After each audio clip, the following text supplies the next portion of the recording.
Hello, Hello. hello everyone. Welcome Hello.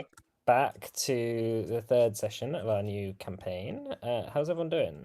Ooh, Good. yeah, good. Exciting. He's Yeah, so good. lots to do, lots to do. Right. So in that case, as we've started a little bit late anyway, let us begin as soon as possible, perhaps, shall we? All right. So last we left off, yeah, all right. So turn the silence on.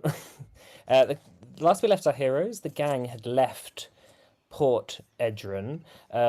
They had spent the last few days there waiting on making their final decisions on whether to join the guild, the Adventurers Guild, led by Don Iden Viganza.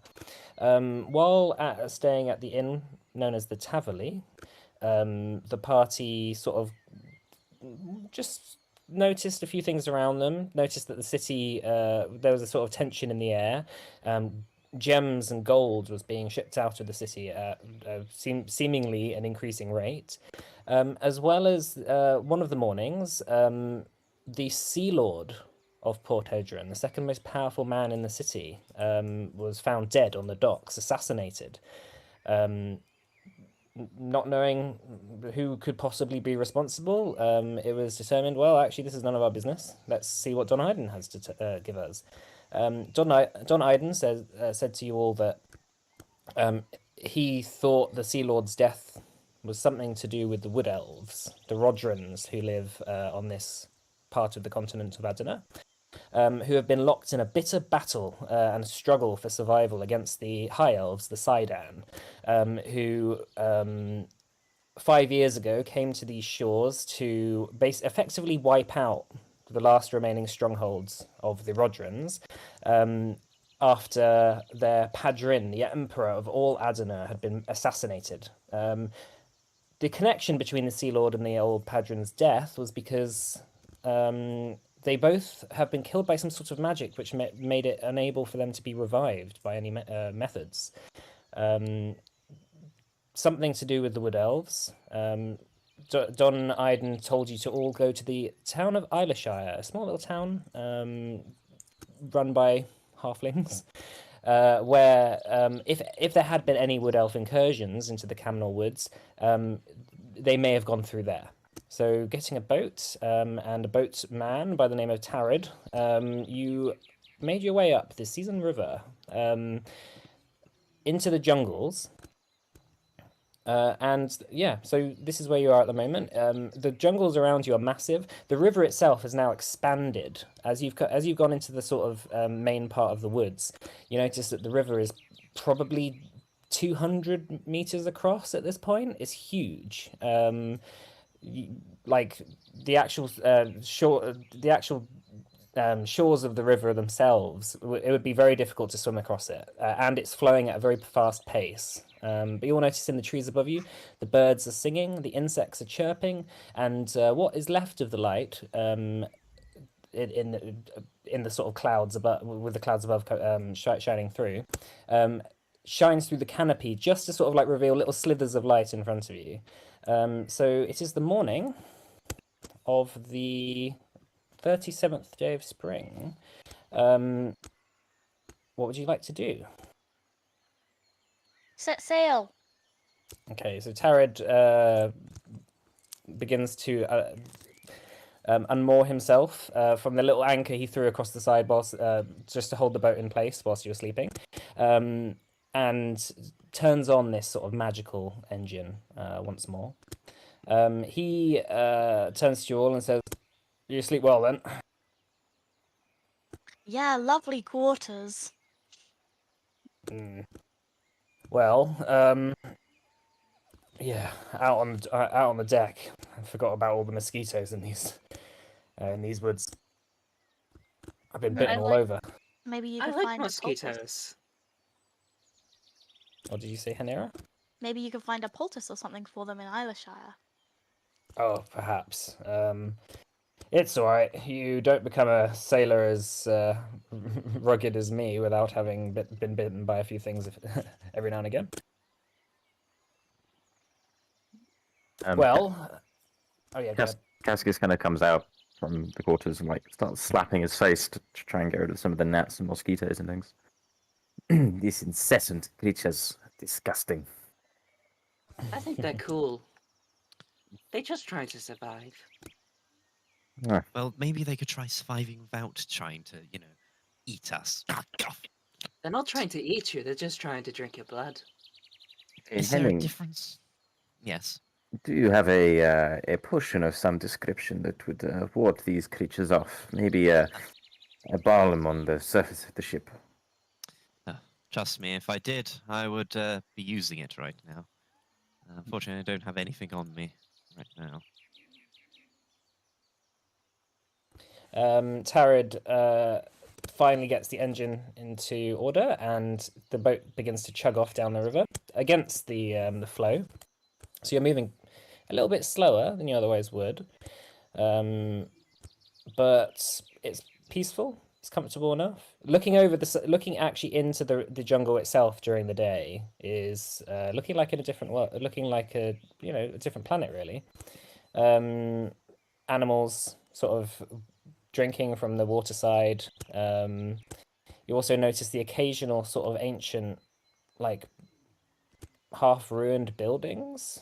You pass like maybe one or two on your journey during the day. You see that like they are ancient rocks that have fallen and have been weathered by time, almost smooth. About half of the building is missing, and you sort of notice it's basically it's at least it's probably thousands of years old, covered in like moss and vines. And Tarad points it out and says, "Ah, yeah, the old Rodrons made this when they used to rule this land." Wow, interesting. Right. Was life at all different under the Rodrons than it would be the Sidan? I don't know much difference. Haven't met any Are you Rodrons asking before. Tarad? Yeah. He says, I've never met one. The Camnore woods themselves are said to be free of Rodrons. It was one of the parts of the agreement that the Sidan would never let any Rodrons through, and humans wouldn't have to deal with them. But surely people are not just allowed to roam these woods. The trees, they look kind of alive to me. All trees are alive. Well, the type of tree that would rip your head off given the chance. Oh, I like those trees. They're cool.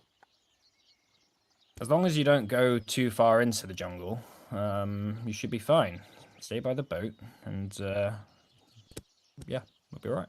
Now that you said it, I guarantee it's going to happen at some point.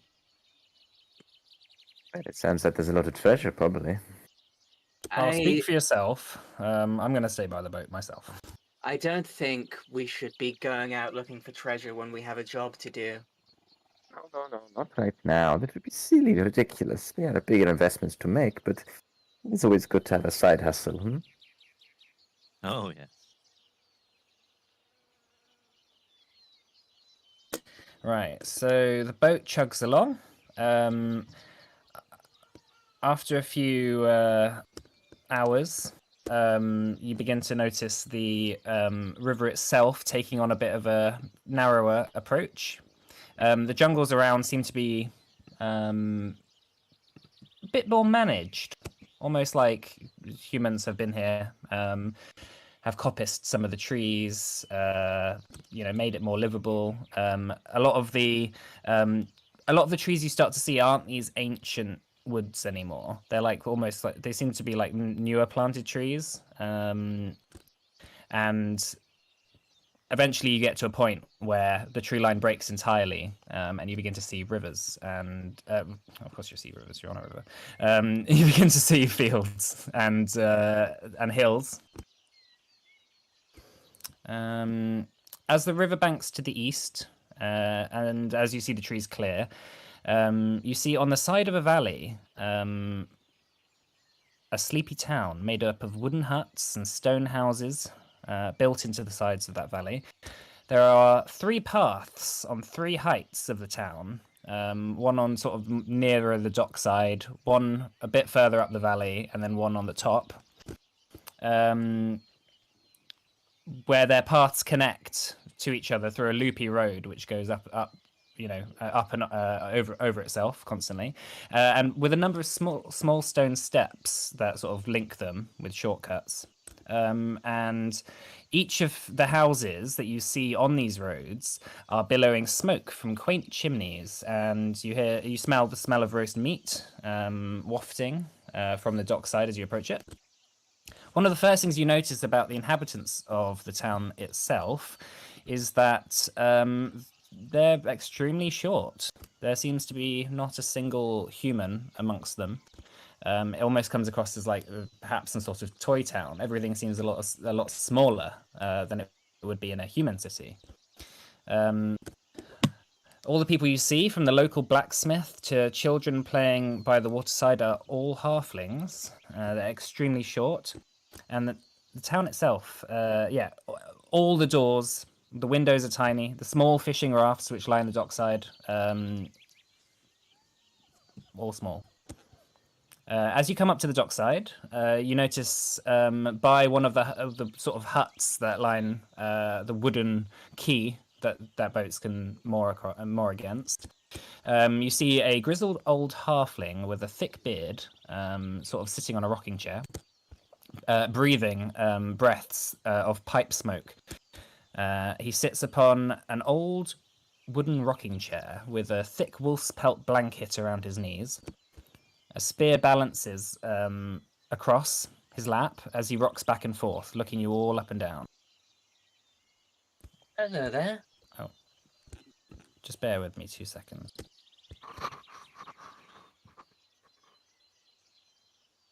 Oh, the invite I sent Phaedra to the server, it messed up. So Fun.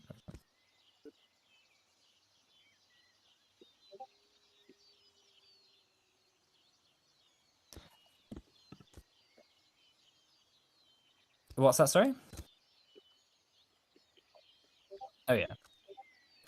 It's just in a letter with like a wax seal.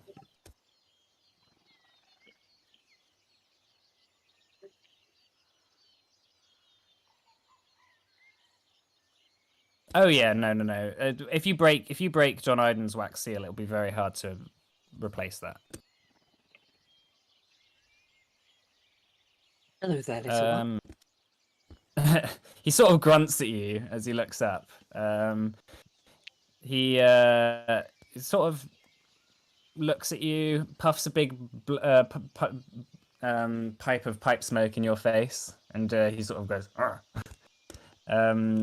You watch as Tara jumps off the boat and doffs his cap, and the old man nods. You're really gonna call him a little one? This is not wise. He's little. Keep your voice down.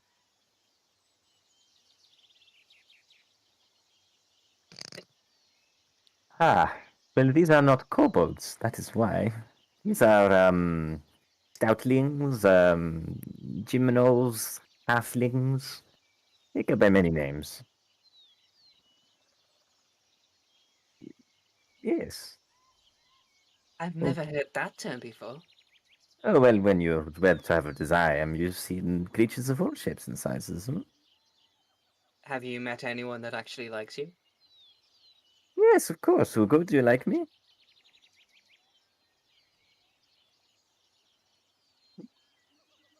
He just kind of eyes him. Right. So, let me introduce us, shall I? The proper way. He kind of ruffles his uniform and goes over to the halfling. Yeah. He like bows, but like even more deeply, so his head is like lower than the sitting body of the halfling. Mm-hmm. Thank you. Greetings, honorable creature of the valley. My name is Keskis, and this is my associate and my companions. We are from the Adventurers Guild, from Port Edron down the way. Hmm? How are you doing today? Meh. Oh, very good, excellent. Do not understand a word he said. I don't think he is talking. I think he's just grunting. Either he's speaking some primitive language, or yes, he is just making Let noises. us not out. insult our dear friend. Is his eyes open? Yeah, he sort of just looks at you. He's very old, and his sort of lower jaw sort of hangs with a big overbite, where his lack of teeth have receded. He sort of is like just gumming the pipe in front of his face. After a couple of moments of trying to talk to him, you hear a voice behind you saying, "Oh, so, hi, sorry, he can't hear you," and you see this sort of middle-aged halfling woman wearing sort of just like quite brownish and green colors with like a sash around her waist. Sort of quite practical clothes, like a leather jerkin and like sort of like a cloth shirt underneath with just like half length shorts and quite like sturdy boots. Her hands like have loads of mud on them, like she's just been working in the field. She says, "Yeah, he can't hear you. That's old Jerris." Maybe you should employ a or reconsider your security arrangements. Right. Well, we've never really had much problem with security before, but we'll take it in mind. I'm Belba. Can I help you? Of course. My name is Kaskis. We are with the Adventurers Guild. He kind of points to the others. You don't happen to have an apothecary among your ranks? Yeah, that'd be the Chubs. But yeah, I mean, he's just down there. She points down like to the end of the street, up the valley a bit. There's like a number of houses around sort of stone well. There's that one. But I think he's out foraging at the moment. Okay. Can I ask you a rather strange question? Have you considered owning a wagon business? A wagon business. You could call it Belba's Wagons. Okay. I Just either. He's had a long journey. He's very Yeah. tired. Well, if you, I mean, you all seem like people with stories to tell. If you, yeah, if you would like to go for dinner. Oh, I would love some dinner. What kind of food do you have? Starving. Well, we make all sorts of things here. Everything we make is from the farm. We're...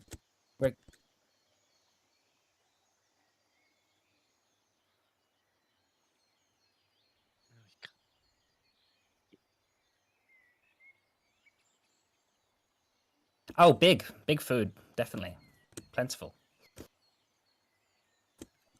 Yeah, no, everything. She sort of like starts to take you down the town. She says, "Well, so yeah, welcome to Isleshire. Everything we do here is all self-sufficient. No magic used in the fertilization of our crops. All organic, you know. We barely have any visitors at all. So you're some of the only in the last couple of months, probably."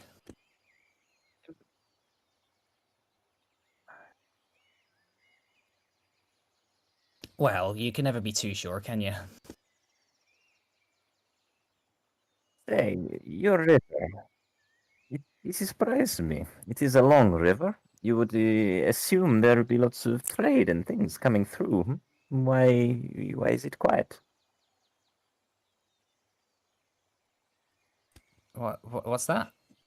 Your river. He kind of beckons back to the river. Why is it so quiet? Oh, well, none of the elves come through here, and none of the humans could venture this far inland. They're all merchant folk, aren't they? sea merchants. You see, I am a practical businessman. Oh, You seem to look disgruntled by that. no, carry on, Cascus. I know what you're doing, but carry on. Well, I am always after new business ventures. It seems to me that your village sits on a vital spot along the river Season. It could be a thriving merchant port. If with the right investment and backing and expertise behind you. Oh, well, you'll have to speak to my father about that. But sure. That sounds interesting enough. And I'm sure, Cascus, it would have your name all over it. Okay, of course it would. But that is not Of the course. important bit at all. I'm sure you'll give them a really good deal, won't you, Cascus?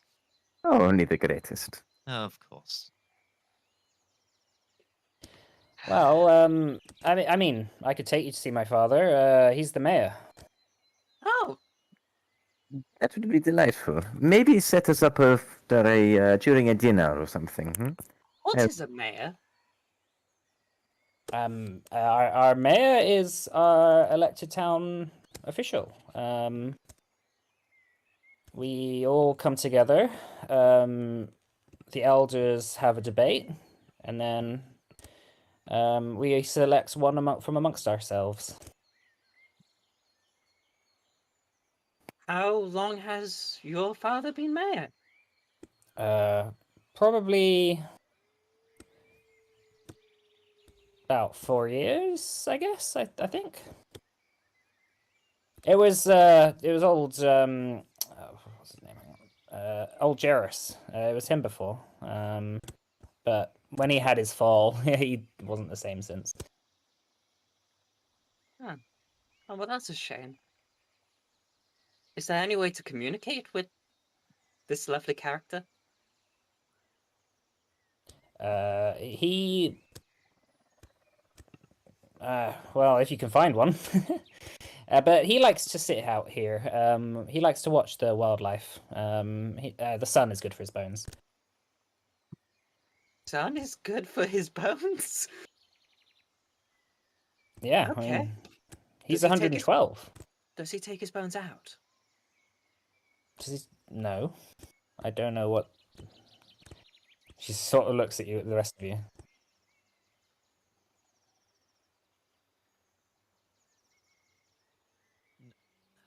Oh, goodness. Really? Oh. I had no idea. I know it might not be good for some people, but for others it might be brilliant.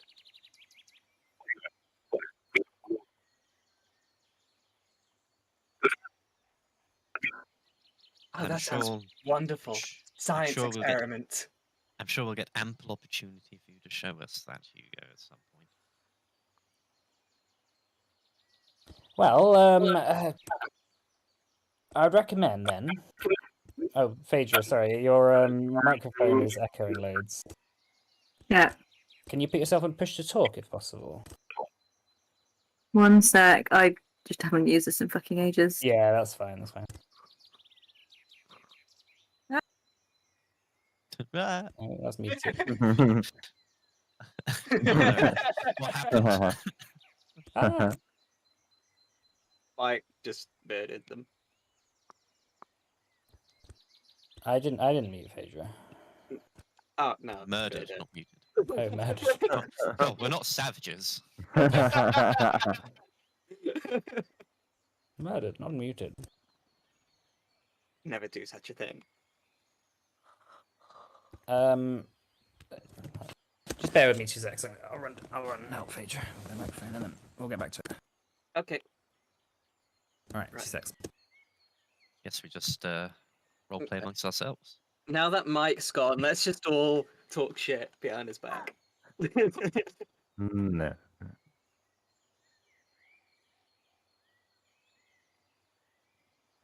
So,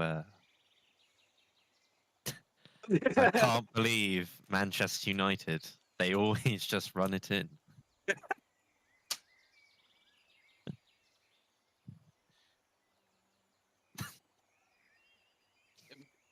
Me, with my extensive knowledge of sports, I can only agree.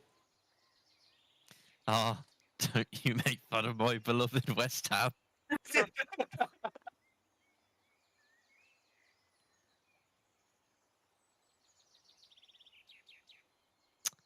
So, All Go on, weather go we're on, having. Alex.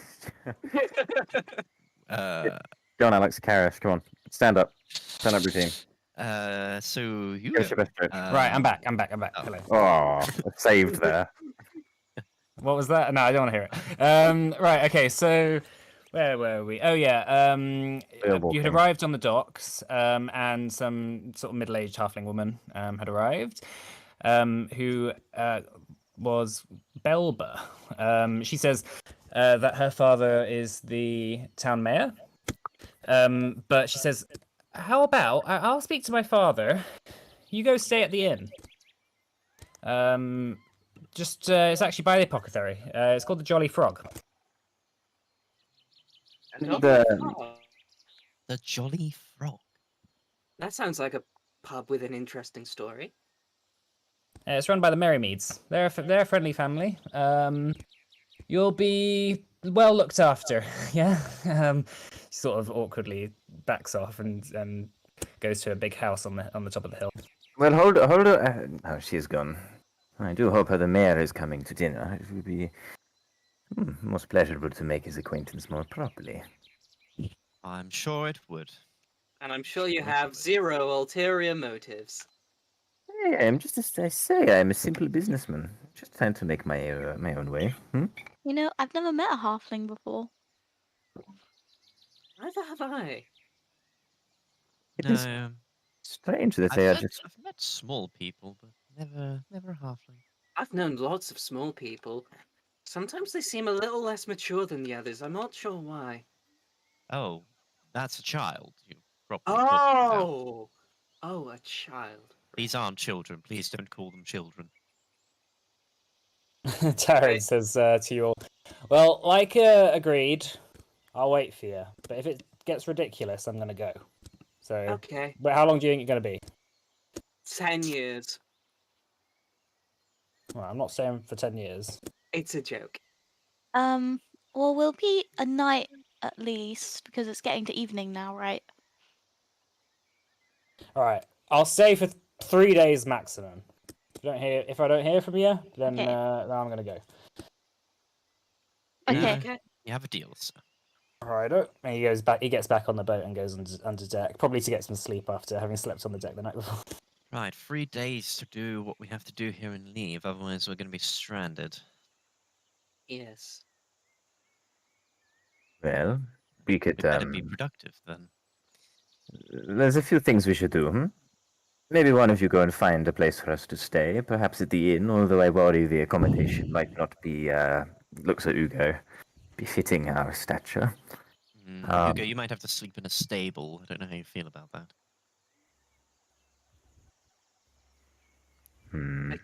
I feel like where Ugo comes from, a stable is like a mansion, right? Although, because they're small people, do you think they have really, really tiny horses? Like ponies. So maybe even the stable wouldn't quite accommodate Hugo's stature.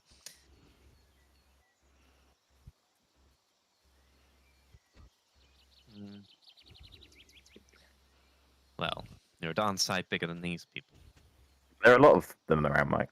Halfling. So yeah, as you sort of finding your bearings and walking down the main street, you see like a number of like halfling children peering out at you all.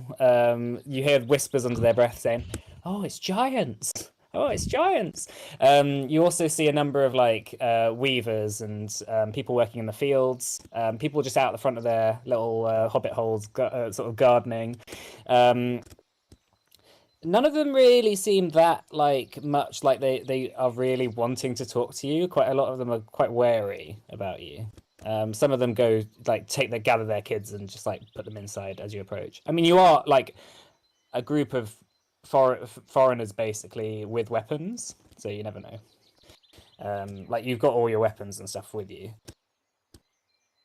So, but you get to the sort of like clearing around the well where there's a number of houses around it. You see like a few buildings. One's the Apothecary. It's just got a sign out the front that's got like a sort of painting of a potion on it.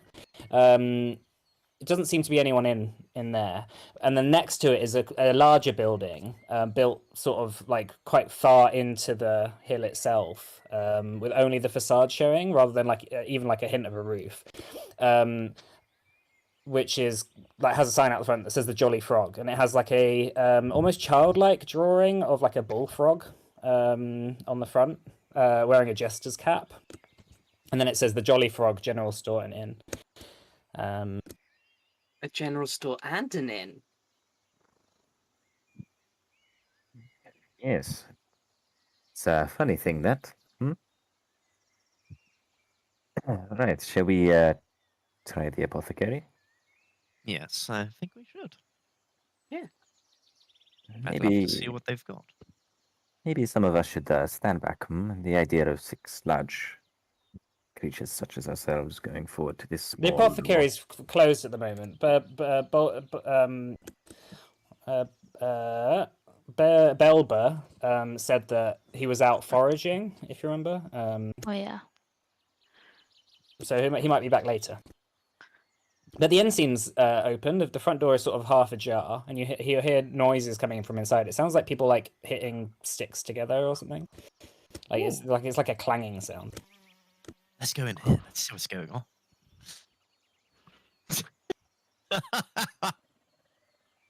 As you enter through the main front entrance, a strong homely smell hits your nose. The smell of home-cooked pies, strong tonics, and beer lingers in the thick air as a fire in the corner rages. The door jingles, a little bell as you open it, ding-ling-ling-ling, and suddenly you see 2 young male halflings, probably no older than the equivalent in humans would be like 16 or 17, like they're in their sort of teenage years, with mops of raggedy ginger hair like burst into the main living space, which is just off the side of the sort of entrance you've come in. You've come in through the sort of store entrance that's got like a number of shelves with food and sort of like jarred pickles and stuff on there. But these 2 halflings are like fighting with wooden swords. And the shorter of the 2 climbs on top of a wooden table and begins jumping between surfaces whilst like parrying and riposting the other's attacks, laughing gleefully as he does so.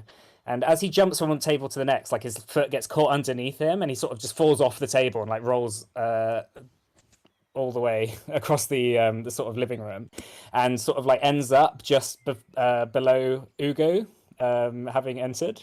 And Ugo, this is like really cramped for you. You're like sort of hunching down. The door itself is probably maybe only about 5 feet high, and the ceilings are probably about the same. It might be about 5.5 feet. So you're like really crouched. He looks up.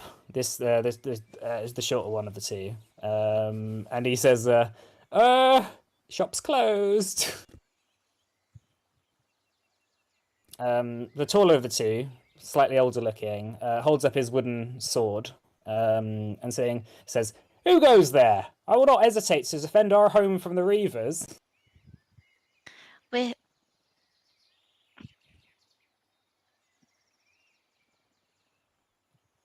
Oh, funny. He says, "You what?"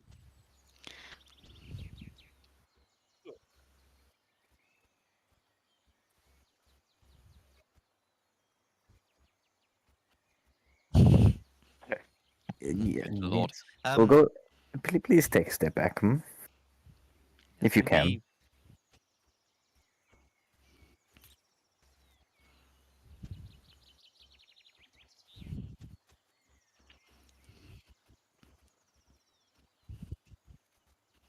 He sort of looks at your absolutely massive hand, and he sort of just like brushes himself off and gets up to his own knees.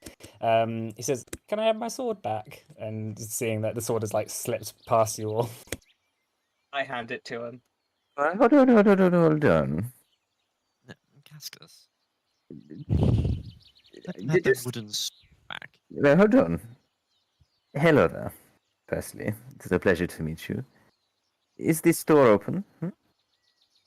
Well, it's not supposed to be open when Dad's sleeping. And Mum's out helping the Pimpkins. I guess it's closed. He like smiles. Well,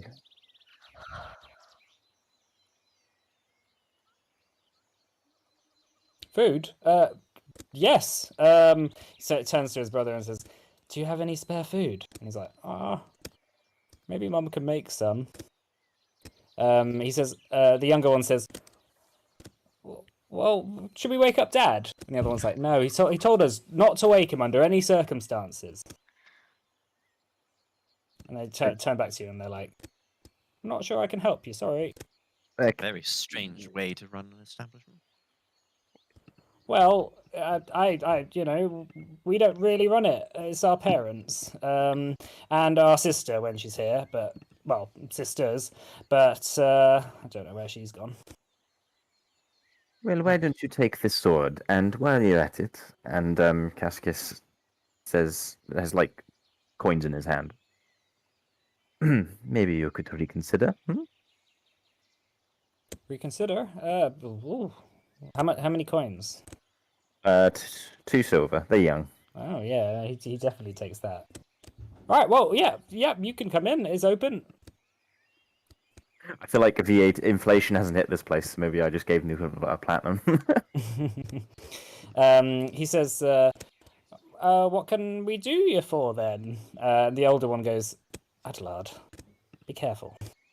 We don't know who they are. They could be invaders." I'm not We're here not to invade invading. you. We just have the food. We're from the Adventurers Guild. Adventurers. Yes, that's us. The older one says, "Wait, does that mean you kill people?" Well, Only the bad ones. on occasion, yes, but only the bad ones. Oh, Shh, you go. well,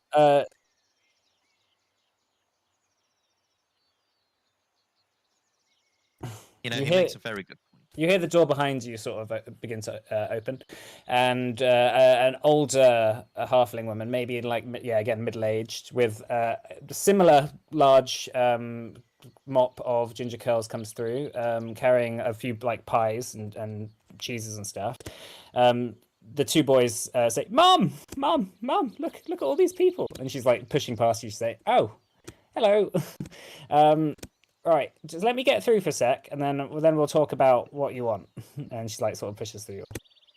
Oh, she puts down like a few of her bags, and she says, "Where's your father?" And the two of them are like, he's sleeping." And she's like, "Oh, right, of course." Turns to the rest of you and says, "Are you looking for somewhere to stay?" Yes, please. Right, Oh, right. definitely. Oh, right, yeah. We haven't had many guests for a little while.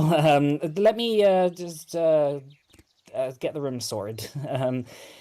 Rook, Adlad, come with me. And she like grabs them by their ears and just drags them off.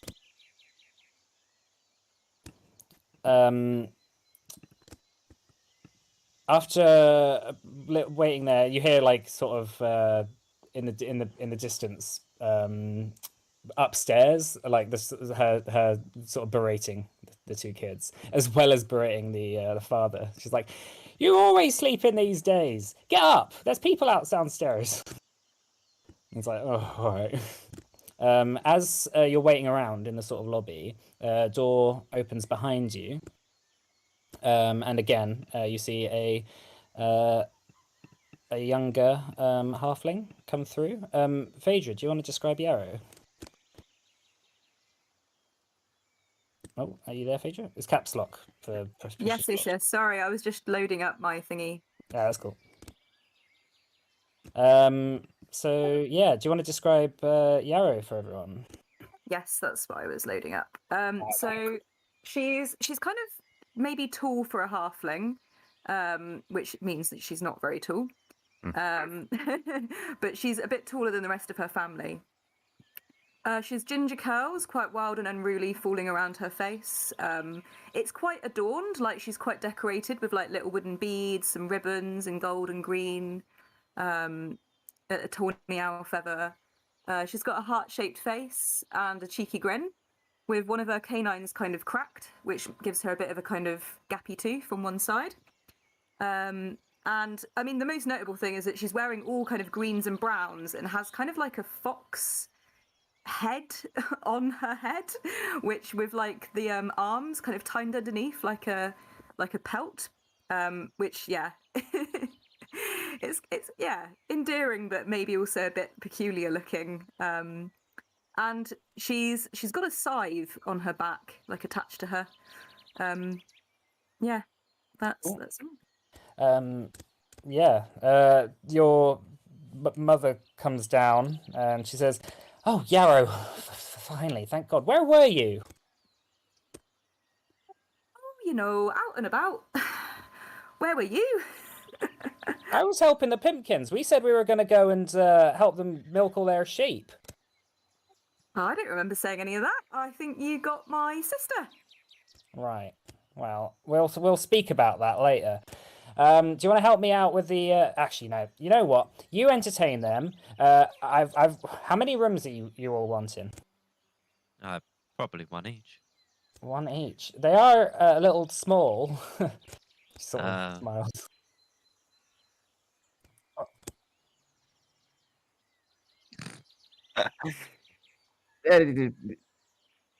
What he's trying to say is just whatever you have. We've got a couple of human-sized rooms, but there are a large number of you, and well, we might have to put a couple of you in the hobbit-sized rooms. I'm happy sleeping on the floor if it helps anyone. Well, you're welcome to sleep by the fire. Oh, that would be lovely. Yes. Well, okay. And are you wanting food? Oh, please. If you don't mind. Starving. All right. Okay. She goes, Yarrow. You know the drill, and she like just runs off. I'm not sure what she means by I know the drill, but hey. Yeah. Hello? Where did you get that? Where did I get what? The fuzzy little friend on your head. Oh, this. Oh, I found it in the woods and I skinned it myself. Was it dead already? Oh, of course. I would never kill a fox. Never, never, never. Not unless it was killing my chickens. Okay. Seem disheartened by that? I like foxes. Foxes are good. Oh, Note me to self, too. don't kill any foxes around now. We would never kill a fox for no reason. Okay. I've never eaten a fox before. I would not recommend it. You guys are strange.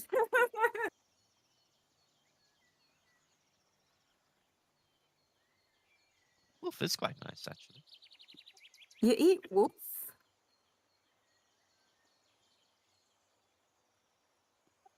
Bit greasy, no? You big folk are sure strange if you're eating wolf for dinner. I don't eat wolf. I eat chickens mostly. I used to have a wolf pelt on my bed. A blanket.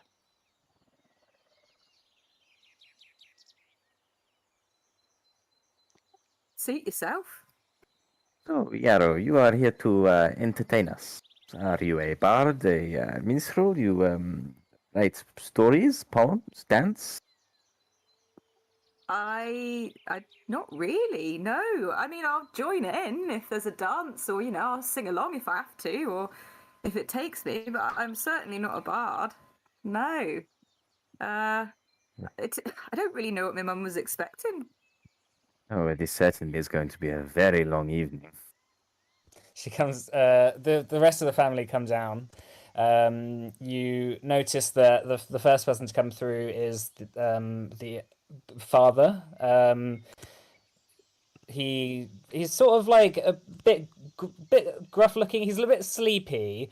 He's got but like when he like sees you all, he smiles and he immediately has like a bit of a friendly face. He comes up to you all. He's like wearing this sort of waistcoat and sort of half length tattered sort of shorts that just look very comfortable, like he's been sleeping in them. He comes, says, "Oh, adventurers! Great, I love it. Welcome to the Jolly Frog." Thank you for having us. It's Is it called quite the the Jolly Frog? establishment you have here.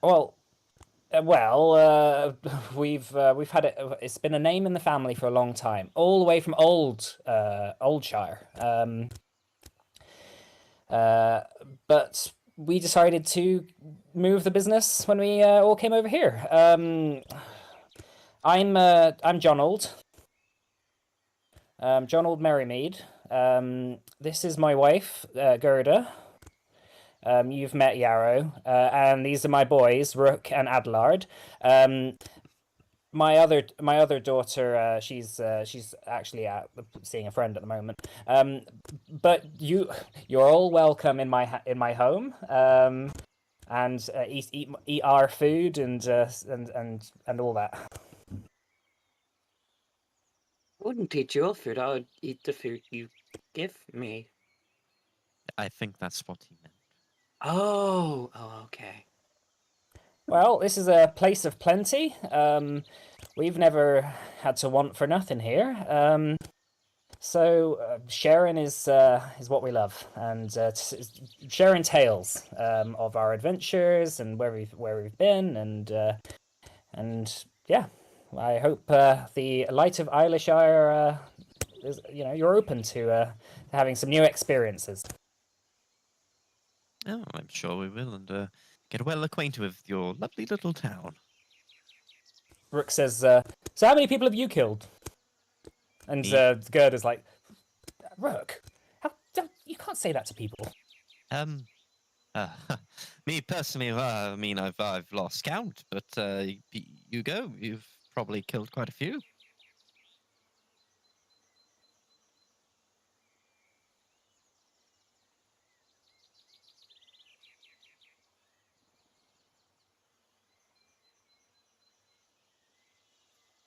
You're going to have to be a little more specific, Ugo.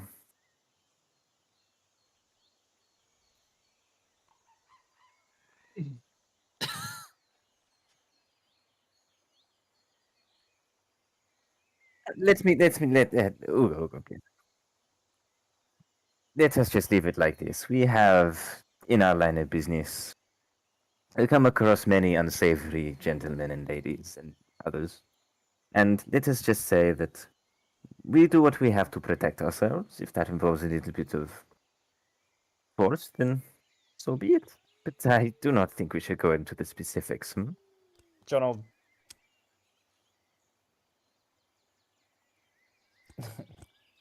Jonold says, "Oh well, you all sound so brave. Would you like some cheese? I've got a really nice. have I've got cheese. some crackers, yeah, and pickles. And well, do you like beer? Beer's good. Ale? I'm going to need a lot of it this evening. Jonald, is the mayor around? Should be. What is this mayor business? Of this sort. I would be very, very, very much welcome if you could introduce me to him. Oh, old Merrimus. Yeah, he's yeah. I could probably introduce you to him. What you want now? Cascus looks around. It's nice and cozy, but he's. I suppose it's good to wait till the morning, but I need about 5 ales and a quiet corner. Alright. Well, yeah. Well, you are welcome to make this place your home. The only question is obviously about payment. we don't charge set prices per se, but it's more on sort of what you can afford. That's kind. So that requires, a transaction before we continue. How does 2 silver sound? For the 5 of you, Well, Yes, for the 5 of us.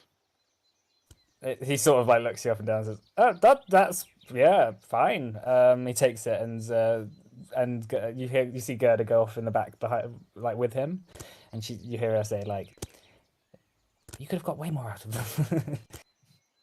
Rook, the 2 boys sort of go up to you, Ugo, and they say, "So is that hammer? What is that made of?" the skulls of his victims.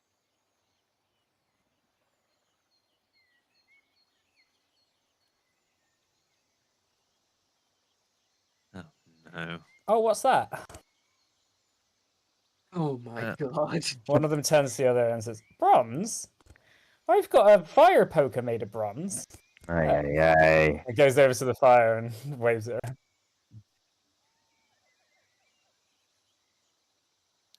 Hmm.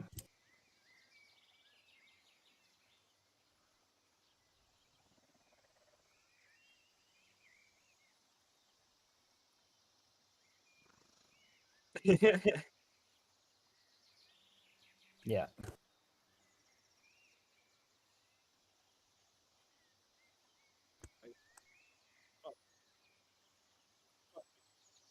I think the hammer Sure. might be a bit too heavy for them, no?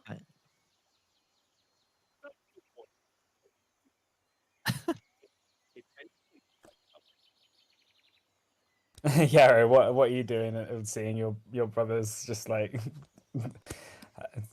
trying to get Ugo's weapons? Well, try to play with him.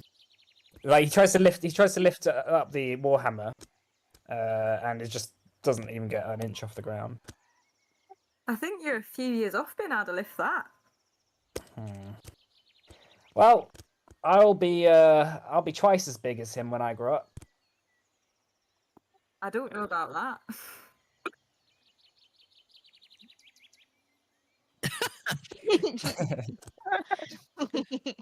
Remember to hyperextend your knees.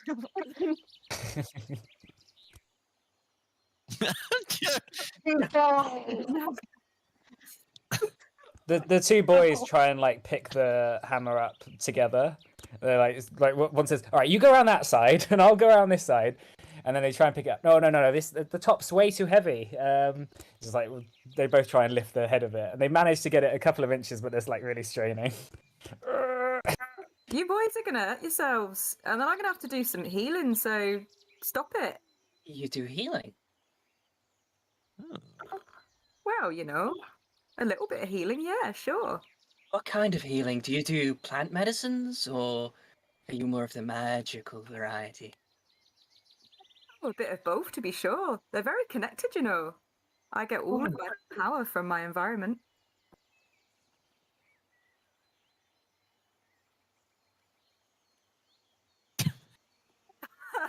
I don't know about that.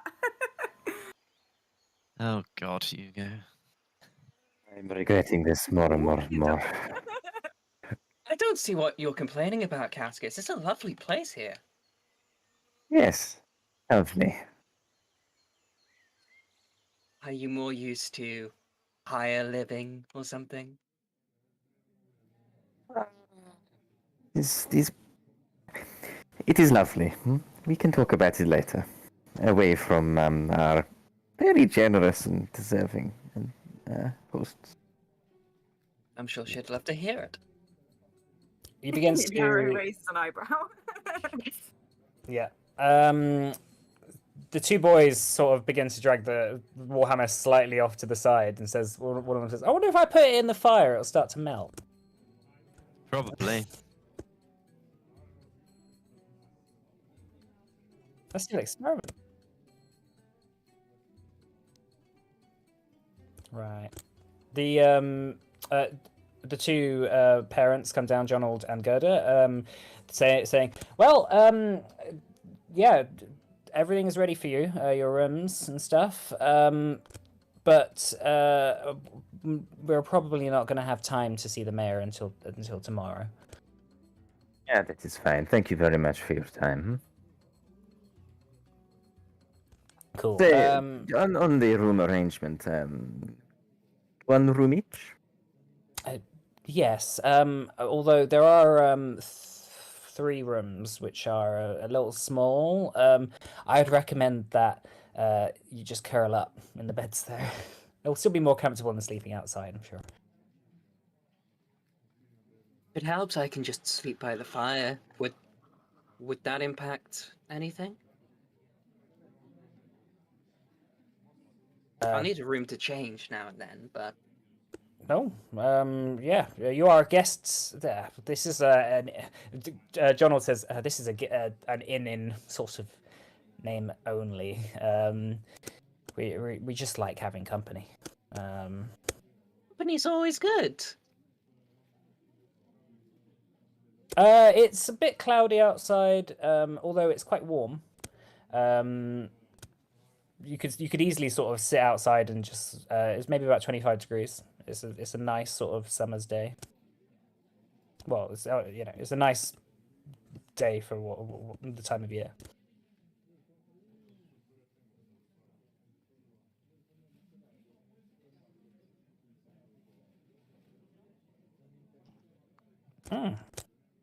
Well, yeah. You do what you want, big man. They start to make the tables for dinner. And again, you're all like cramped around the dining table. Yeah, like Ugo, you're just sat on the floor, like at the end of the table. All the hobbits are sort of like interspersed between you all. Like they've all sort of like there's 5 of you, and there's 5 people in the family. There's 6 people in the family, and yeah, everyone gets interspersed around. As the bread and cheese and soup and stew and pies and desserts are all being handed around the table, Gerda turns to Jonald and says, "Did you know the Pimpkins? They've lost 3 sheep in the last couple of days. I wonder if there's wolves around again." And Jonald's like, "We haven't had wolves around here for a good few years now." Wolves, you say? Aye, there used to be a wolf problem. Old Jerris is the one who put the pack leader down. Good 10 years ago now. But you mentioned you haven't had a wolf problem in a while, though. What else could it be? Gerda says, "Well, I mean, I don't think anyone's stolen them. I mean, it's a small community around here. We'd know, and we've not had many visitors, except for you, of course." Well, we're in the adventuring line of work. Perhaps we could have a look at where these sheep have gone missing from. Perhaps we'll be able to help in some way. Oh, well, I'm not really sure there'll be that much money in it for you. We're just simple folk. Oh, please. Oh, well, that's a shame. It would be my pleasure after so much hospitality has been shown to me and my friends. Do you guys all want to describe your characters as you sat around the table as well for Phaedra? And introduce yourselves to Tiara, maybe? Okay. So Cyan, or Vanail, introduces himself as Cyan. He is this kind of medium-sized, medium-build elf with these bright blue eyes and hair that's kind of less so put together and more just bundled up and left to hang so that it doesn't get in his face. He's wearing this kind of standard kind of dark leather armor with a rapier and a dagger. As he sat down, he probably doesn't have the best posture in the world, probably pitched like a gargoyle or something, just kind of staring at the fox atop Yarrow's head, and his hands are also painted with these strange, like, intricate floral designs and plants and tree branches. Cool. Cool. Hanera has got like a red dress on with bell sleeves, and she's got her hair up. She's got ginger hair as well, and it's up in a bun. Looking a little bit disheveled now, but it's long. After being on a boat, but you can tell that she's a very fancy lady. You're an elf, aren't you? Oh, and I'm an elf. Yeah, that's important. Henning is an average-sized human with jet black, slick-backed hair. He wears sort of a black trench coat with a brown tunic, sort of your standard adventure brown sort of boots. He also has one of his eyes is a crimson red around the iris, but the pupil's still black as well. You go first.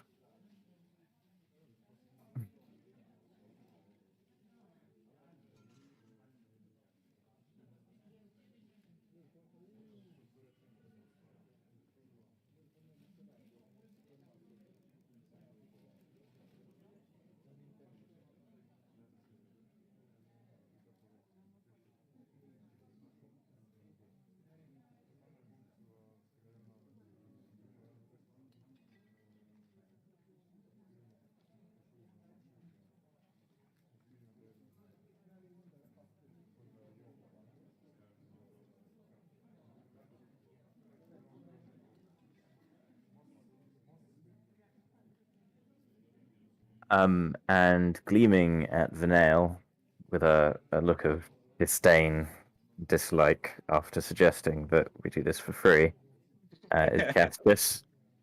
He is very uptight in position, although there's a kind of almost like a reptilianness to him and something slightly unnerving. He's wearing clothes that you might better associate with somewhere like desert or dunes, a kind of slightly linen based. Kind of head covering and kind of long kind of robes. He has these kind of lush purple kind of scarf trailed around him and a few other places. That's quite vibrant. And he has two very noticeable kind of horns that come out of the top of his head, kind of arcing backwards, somewhat hidden by the headdress, and his skin's slightly yellow-ish to appearance, and to his side is a rapier as well. Cool. As you are looking around Yarrow, seeing everyone's descriptions, you hear Rook say to Cascus, who he sat next to, "So how did you get those horns then? Did they come naturally, or did you did you stick them on, or what?" You see, I am a devil. A devil? Yes. The type that scares you at night, If you keep on asking questions. You're not the most scary devil I've ever seen. I am horrifying, thank you very much. Have you seen many devils? Although I would agree with Cascus, he does look very horrifying. Hey. Quite often, when I wake up, I find myself screaming and long for the nightmares of the night before. Oh. Funny bunch, aren't you? In answer to your question, I have had these horns my whole life. I was born with them just as you were born with your nature.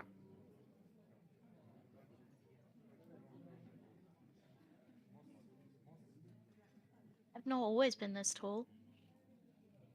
Me neither. Have you always been that tall, Hugo? If so, oh, your poor mother.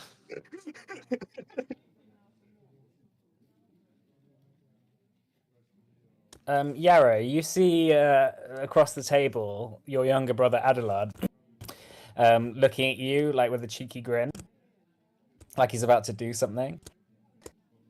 And you watch as his hand slowly reaches for a spoon next to him, and he scoops up a big like dumpling and just like goes to fling it at you.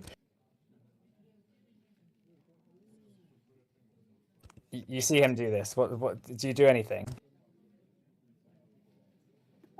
You little bastard! What do you think you're doing? He tries to fling it at you, but it just fails miserably. Your parents don't seem to notice; they're just like talking amongst themselves. And he says, "I know what you. I know a secret. I know a secret." So you're gonna fling a dumpling at me because you know a secret? You weirdo. Out of his pocket, he pulls a little like elven brooch that you found recently on a like adventure around the woods. Like this tiny little silver thing that's like made that is like little leaves. That's mine, you little shit. Give it back. All right, well, hang on a second. Your father says, "What's this? What is this?" And he like reaches over and grabs it out of your younger brother's hand. I found this. Give it back. It's mine. Do I recognize this at all upon seeing it? Make a society check. Okay, hang on a second. Hang on. John Old says, "This is expensive. You didn't steal this, did you, Yarrow?" You think I'd steal that? Really, Dad? You're asking that?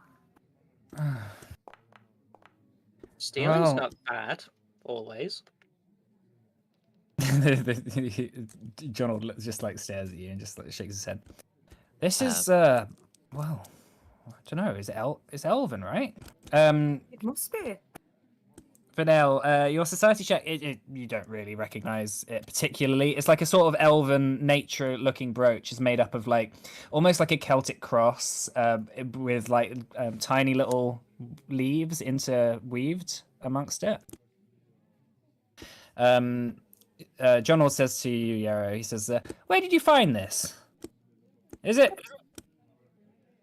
It wasn't by those I told you to never go there again. By that strange I go place." where I want, Dad. I'm an adult. I'm a grown woman. Go where? I like to wander the lands on my own. And I found that brooch. So this is going to be very important. We might need you to show us where exactly you found that. Oh, sure, of course. But I want it back. And he like your father sighs and just hands it over to you, and clips your younger brother around the ear as he sort of does so. He's just like, "Right, you." He's like, don't think I didn't see you fling that dumpling." He's like drags him up the stairs. Find us bloody keepers. Yarrow, if I may, can I have a look at it for a second, please? Sure, you can have a look at it. Just make sure you give it back. It's right Yes. pretty. I can see that. Cascade kind of gets up and shuffles over to Yarrow's side and looks at it. And then while he's looking at it, can I please exchange that as my pursue a lead investigation target? Yeah. The brooch is officially a lead now. Yeah. Doo-doo. I'm so confused. Well, it's two things at once. Yeah. So having a look at it, do you want to make an investigation check on it as well? Just Yeah, sure. Just yeah. to see if there's anything you particularly pick up. Oh, Maybe like it'll be perception. Sorry, we're playing Pathfinder. Nah, maybe it's perhaps looking for like, I don't know, dirt in it or something that suggests that it's like in the topsoil rather than, lower down. Sorry, perception. Sure. Pursue a lead +1. That wasn't a very good roll. Oh, That's a 9. It looks quite clean. you imagine that Yarrow has like cleaned it a little bit, Mm. but it doesn't look like it's been under the ground for thousands of years. If that's what you're asking for, it looks like it may have dropped off someone who had been walking through the woods quite recently. A curious item, Yarrow. Quite fortuitous you found this. Very pretty and looks fairly well, new. I'm guessing it means more than meets the eye then, by your reaction. Perhaps, but maybe we can discuss tomorrow when you show us the location you found it. Sure thing, however you want it. As long as you give it back at the end, yeah? Oh, you can have it back now. I do not need this. And besides, I think it is better looked after by yourself. You seem more attached than any of us. We don't get many things as pretty as this round here. No elves come through who sell and offer things. Not very often. Not very often. Well, the woods are a large place. It wouldn't be beyond the realms of possibility that a few would slip the net. He goes back to sit the bat down. The mother, Gerda, brings out a large trifle after you've all been rather filled. You're surprised with how much these halflings could eat. You know, they could eat like maybe 3 times the amount like a normal human usually eats at a meal. What kind of trifle is it? It's like multiple layers of like it's got sort of strawberries and sort of red currants and gooseberries, and you know it's all in this very sweet sort of jelly that is obviously made with some sort of gelatin, and then loads of cream. There's like a sort of like a pastry bit at the bottom. She's like, this is for special occasions. Ooh, Aw. this looks amazing. Oh, I'm so hungry still. I don't And know we've how. got some Like more I've- cream as It's well. like I've got an extra stomach just for this. Well, yeah. As halflings, they say we have 2 stomachs, like cows. I hear you have 2 breakfasts. Multiple. Sometimes even 3. Ooh, what a life. Breakfast is a very important meal of the day. And you need brunch. Don't forget brunch. Aye. Right. Well, so you all eat. It's delicious, of course. Having eaten very plain food for quite a while, this is like the most, like real sugar is something that is very hard to come by in these parts. But she says, we grow all our own sugar cane and beets by the river. Yeah, we have everything we need here. Have you ever considered mass producing or selling your excess stock? It seems to me silly that you would only produce what you need with such bountiful lands. I think sometimes people just want what they need, and that's about it. Preposterous. There's so much more to life than just getting by. And there's so much more to life than money. I did not say money. You're very presumptuous this evening. Gerda says, well, we found that whenever people aspire too high, that's when they start to have problems. If you have everything you need, you got your family, you got a place to live, and you got clothes on your back and a place to feed yourself, how can you ever go wrong with that? Hear, hear. Ugh. The history books are told with tales of people who aspire too high, but they're all dead, and ultimately none of it ever mattered in the first place. We like Thanks to. for that insight, Ma. Jeez. It's like You're down, don't you? Rook says she has been drinking. That's What's that wrong with wanting a little more in life? You know, a little spice, a little adventure, eh? Not that I need gold or power or anything like that, but definitely could do with a bit more than just this at times. Why didn't you join the Adventurers Guild? Well, I don't know. Would they have me? Yeah, they Donald have says- anyone. Jonald says, "Well, hold on a second, Yarrow. You're we need you here on the here to do nothing with us." To do nothing. To be rude, but Useful, but like, there's other people here that can heal, and other people that can work in the apothecary. I think it would be all right if it wouldn't collapse if I left. Well, He's got a good point. Our boat leaves in 3 days. You could come back with us. Yeah, so what you'd have to do is swear your allegiance to someone in Port Edrin, and if you disobey them, they kill you. But that's not the point. I'm not that keen on other people having rules over me like that. That sounds a bit weird. Oh, it's fine once you get used to it. Right, guys? Right?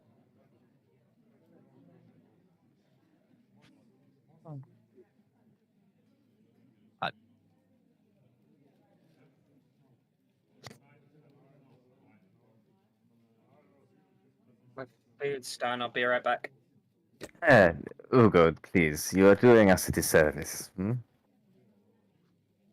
We are Keskis Povriv, yes, general accounts and services. Yes? that sounds important. Oh, it is most important. What sort of things do you do then, other than adventuring? Currently, I have a lot of long-standing investments that will come to fruition in no time at all. AKA he's a debt collector. No. I'm not a debt collector. That is such an ugly word. Okay, sorry. A glorified debt collector. A glorified? No. I deal in many things, but I only deal in things there where people have deserved it in those instances. This is not a debt collection.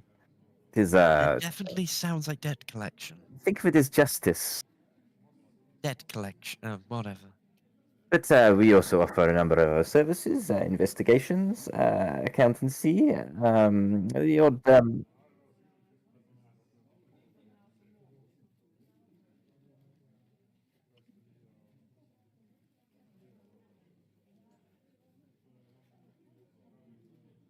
It certainly does, but it is also a slightly ugly word, Ugo. Maybe we just let Leslie start talking. Anyway, Did you we. see sharks on your journey? Never seen I a saw shark. sharks. I think I saw a shark. Possibly. I don't even know what they look like. They look like big fish with very sharp teeth. And they're grey. Aren't they in the water? Well, not the ones that I saw. 50 feet. Know about that. Over here's a lot of things.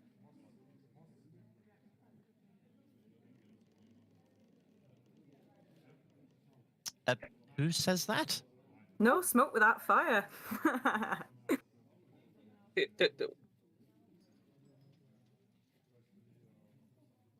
What's going on? Sorry. I don't think that's quite what it means, but Nothing, we'll thanks. go with that. It makes it sound more exciting. Right. So the dinner continues on. And eventually you are just all absolutely stuffed. Ugo, even you feel that endless pit in your stomach starting to reach its limit. And the fire seems like a very cozy place to curl up by, actually, now that it's there.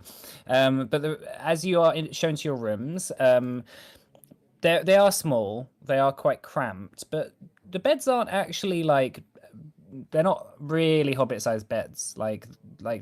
They're just quite long. And a couple of the rooms have bedrolls on the ground. And because most bedrolls made by people tend to be human-sized anyway. They've just got like 2 or 3 like next to each other to like represent a sort of human-sized bedroll. The night itself is comfortable, warm. You begin to hear the clouds sort of thunder above and rain start to fall. But if there's nothing else you guys want to do tonight, then we'll go to tomorrow.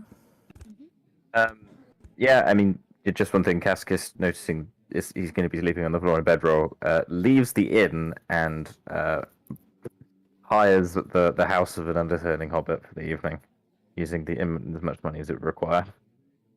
All right, so you knock on someone's door. This like old halfling woman answers. How can I help you? Good evening. How much for your bed? What, you want to buy it or? No, just to sleep for the night. I've a headache. It's late. How much do you need? Hmm? Oh, come on in. You can stay there for free. Okay. We never turn down a traveler in need. That's very generous of you. Which one's your bedroom? Hmm? This one. She opens the door and then there's just like, yeah, it's just a normal sized hobbit bed. Excellent. Thank you, and just slams the door on her face. You just hear her go, oh, all right. Rude travelers. All right, so the next day comes. Actually, should we take a break here then, maybe, and come back in 15 minutes? Yeah. Oh, all right, cool. Thank you. All right, yeah.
Hello, welcome back. So just before the break, the party arrived at Isleshire, where they were introduced to the Merrymead family, the sort of quite crazy halflings who live in Isleshire, and were introduced to Yarrow, a young daughter of one of the innkeepers, who has found this strange Rodran wood elf brooch somewhere within the woods, and is going to take the party in the morning to find it. So the morning comes then.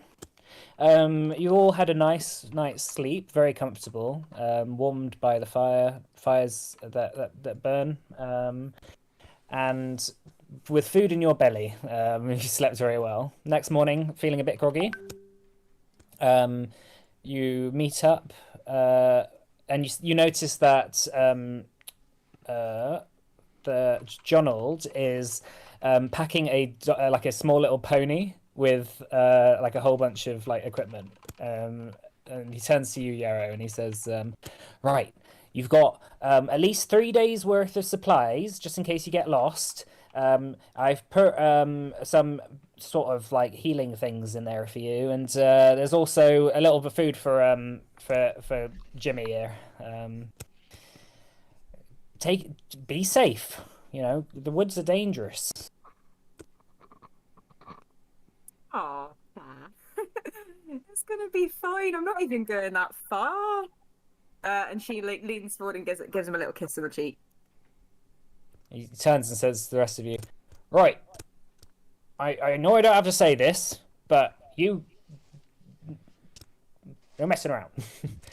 He turns around and goes to Rook and Adelard and goes, "Right, come on, lads." And the two says, "No, I want to see them kill things. I want to see them fight. Can we go with them? Can we go with them?" And he says, "No, you're too young," and escorts them inside. The road is ahead of you. What do you want to do? Well, I guess we hit the road. yeah, I was, Yarrow. I suppose you'd be very interested in where you found the brooch. Looks like I'm taking the lead then. Oh, the little one leads. Fancy that. Yes, well, Should we check in on the see if the apothecary is in? oh, Snapdragons, of course. Yes. Yes. Could you first take us to the apothecary who's next door? Yeah, it's just nearby. Does it look like it's open? No? Yarrow, the man who lives here and sells the potions. Do you know where he is? Do I know where he is?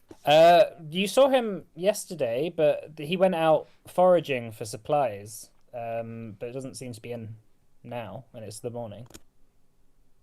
Huh. Well, that does seem a bit unusual. Don't know what to tell you. He's not here right now. Is it normal for people to go out overnight, not come home? Not really, no. Especially not if you're one of us.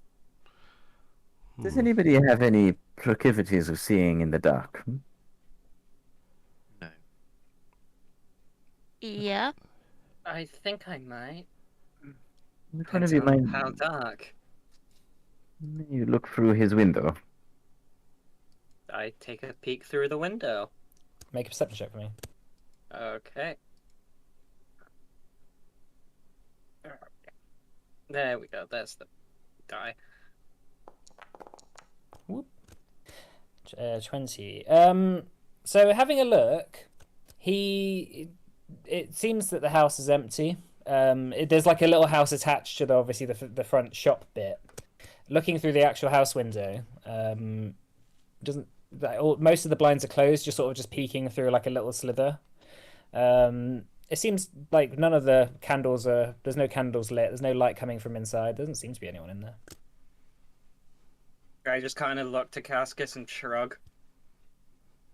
Yes. Well, he rummages through his bag and pulls out some parchment. But it's got like it's like a number of them, and they all have in this kind of scrawly typewrite almost at the top. It says Cascus Proferus General Council Services, and there's it's like a kind of template. Yeah. And he's going to stick one on the wall and I don't know, slot it into the door or something, and just write on it something like in kind of overly formal script along the lines of we're looking for you, who we are roughly, and please, we'll be back in a couple in within the day. Please stay at home and be aware of us. Okay, cool. Putting it there. There doesn't seem to be many hobbits out, many halflings out at the moment, except for the two boys that are sort of just like peeking out the window. But leaving it there, fine. Yeah. If he returns, he'll definitely see it. Yarrow, could you ask your brothers to keep an eye out? In case I'm sure they will anyway, but yeah, I can certainly ask. They're sort of like peering out of one of the upstairs windows that's like half open. And Rook shouts down and says, where are you going or what? Yarrow will go a bit closer so she's not like screaming at them. But yeah, when she's within like kind of talking distance, say, do you think you could keep an eye out for any strange things, I suppose? Yep, we'll hold the fort. The other one says, it's hold down the fort. Hold the fort, hold it down. It doesn't matter. I'll be seeing you soon, yeah? Alright. If any wolves come by, remember, jerk and twist. That is where power comes from. We'll need it. In the knees. Yeah, alright. Noted. They sort of wave. They wave at you. Right, so the little pony that has all the stuff on it is a sort of like silvery pony with like white socks, quite like a big silver mane, like tufts of hair at the back. Just like looks at you all and goes, just like stares. All You're a right. good girl, aren't you? What's this one's name? Oh no. This is Jimmy. The Jimmy. Jim. What a name. I like that name. Jimmy Six, no. Oh, what was that, Cascus? No, that was not Cascus. There was nothing coming out there. For note fader, our previous party was the Clive Five. Named after a horse. Named after a horse, yeah, that's the So important. I can see maybe something happening. The Jimmy Six. Jimmy. Oh no, it's too close to something else. We can't have that. Oh no. No. No. Anyway. At least it's not Jimmy 7. No. all right. Let's move on promptly from this. Right, I'm so gonna rename him. I'm not sure about Jimmy. What do you want to call him? he's technically your horse anyway. Like your father has a couple of ponies, but doesn't really look after them, so it's pretty much just you. Yeah, my dad gives them stupid names like Jimmy. I think Cloud would be better. Cloud. That sounds wonderful. Because he's all grey, like. That's a good idea. Yes. I like names that describe someone. Cloud seems like name Sorry. would fit sheep. Why? Oh, because they're nice and fluffy, That's true, but he's like a grey cloud, you know? like a storm Maybe cloud. A storm cloud. Oh, snap! Is this that weird one where I'm not allowed to talk for a while? I don't know about that.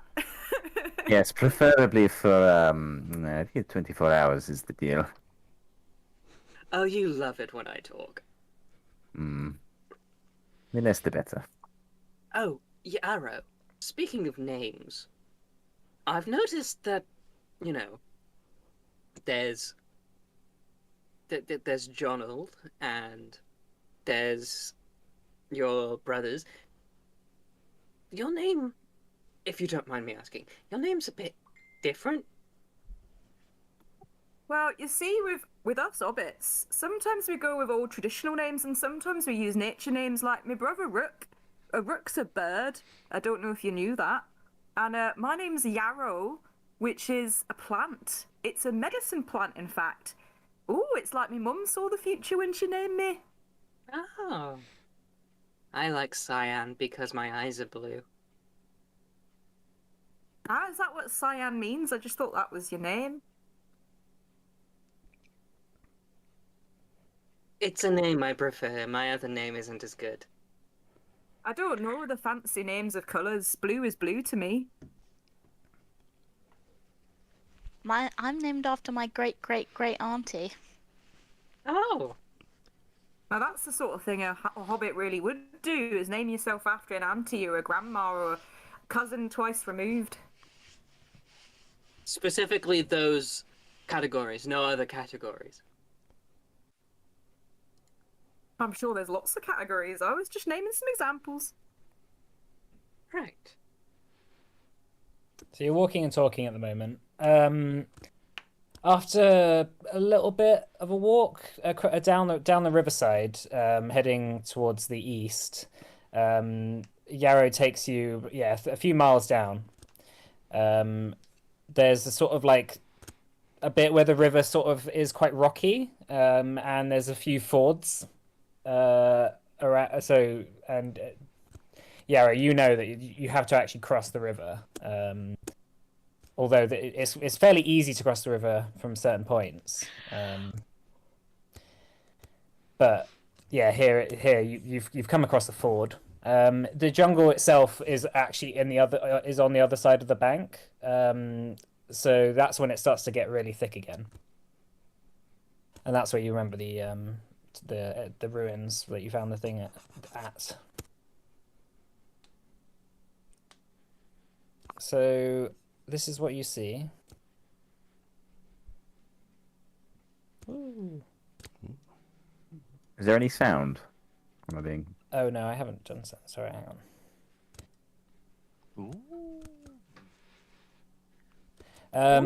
it's raining.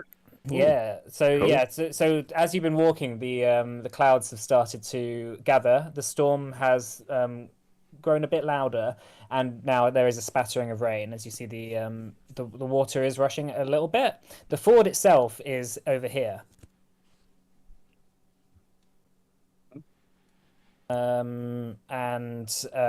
But there are a few like stepping stones that you can jump across as well, just in front of you. But otherwise, you have to like climb down this sort of little cliff and then cross over at the ford. How deep is it? Do we have a sense? And is the water kind of quite fast, or is it pretty, manageable? Down here, it's a lot slower. And there's like little bits of like broken trees and rocks that you can just hop across. Like it's very shallow. Over here, it's a lot faster because of these little waterfall things. I've got a kit for climbing that we could all use. Yeah. I That think I have a sounds like rope in here somewhere if we need it. How big is the drop? It's only a few feet, like 10 feet or so. Yeah, I will just go down. Oh.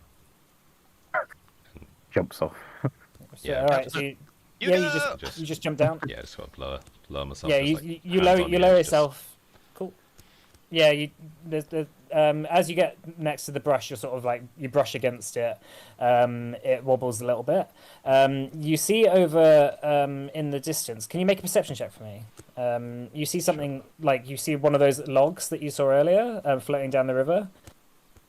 Not sure if you recognise what it might be there. Ooh. So yeah, you recognize in the distance there's like a few things like moving in the water. Maybe as the water's gotten a bit thicker because of the storm, gotten a bit deeper, things are now like actually in it, whilst before it would have been too shallow. I'm gonna lower myself down. Okay. Yeah, just like Yeah, same. give people a hand, like coming down. Just... Oh, you're going to have to catch me. If I fall into deducting this from a pay packet. Oh, okay. Go, drop your hands. It'd be funny. Just tries to like And now- catch him like a baby in both arms. Just like lower him down, making like a chair with the arms to. Oh my god. No, you go. You're going to catch me, right? Yes, of course. I don't do well with things like that. Okay. Ah! All right. So as you get here, Vinail, you see in the water something not that far from you at all, sort of wriggle a little bit. Can everyone roll me initiative? Actually, no. You don't have to roll me initiative. I can do it here. Oh. Oh. Technology, hey? Oh, fucking hell. Me and Alex are clearly both boomers, amazed by anything. With the same stock Oh, response. technology, it's so fancy. Turn marker.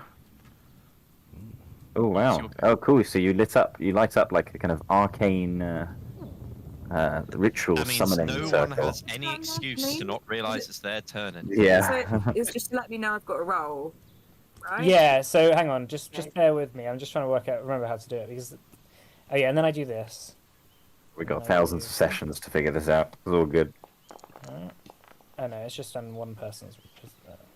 There. All right, hang on. I'll do it one by one. Yeah, it has given me the There is a option. way that I can just like highlight everyone.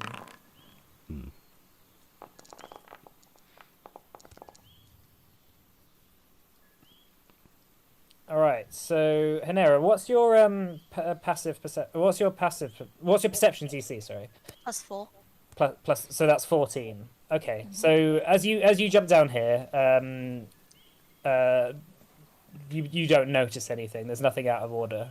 Were you particularly planning on doing anything? Crossing a river. Yeah, sure. Okay. So, are you moving up on your turn? Yeah. We're going into exploration mode now. Okay.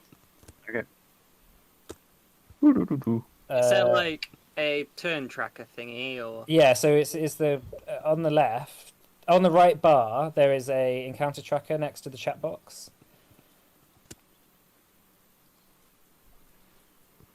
It's Hanera's turn. Oh no! Why is this?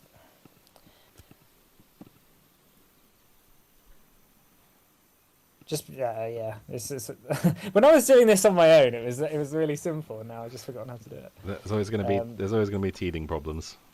Yeah, exactly. Just all right. So it's Hanera's Ah, turn. wait. Oh god. Oh no, I did it again. I don't know how to delete it. I was trying to measure. Yeah, There you new website for us to play on. Yeah. There's always going to be new things. All right, so yeah, Hanera, moving up to the water side. Oh dear.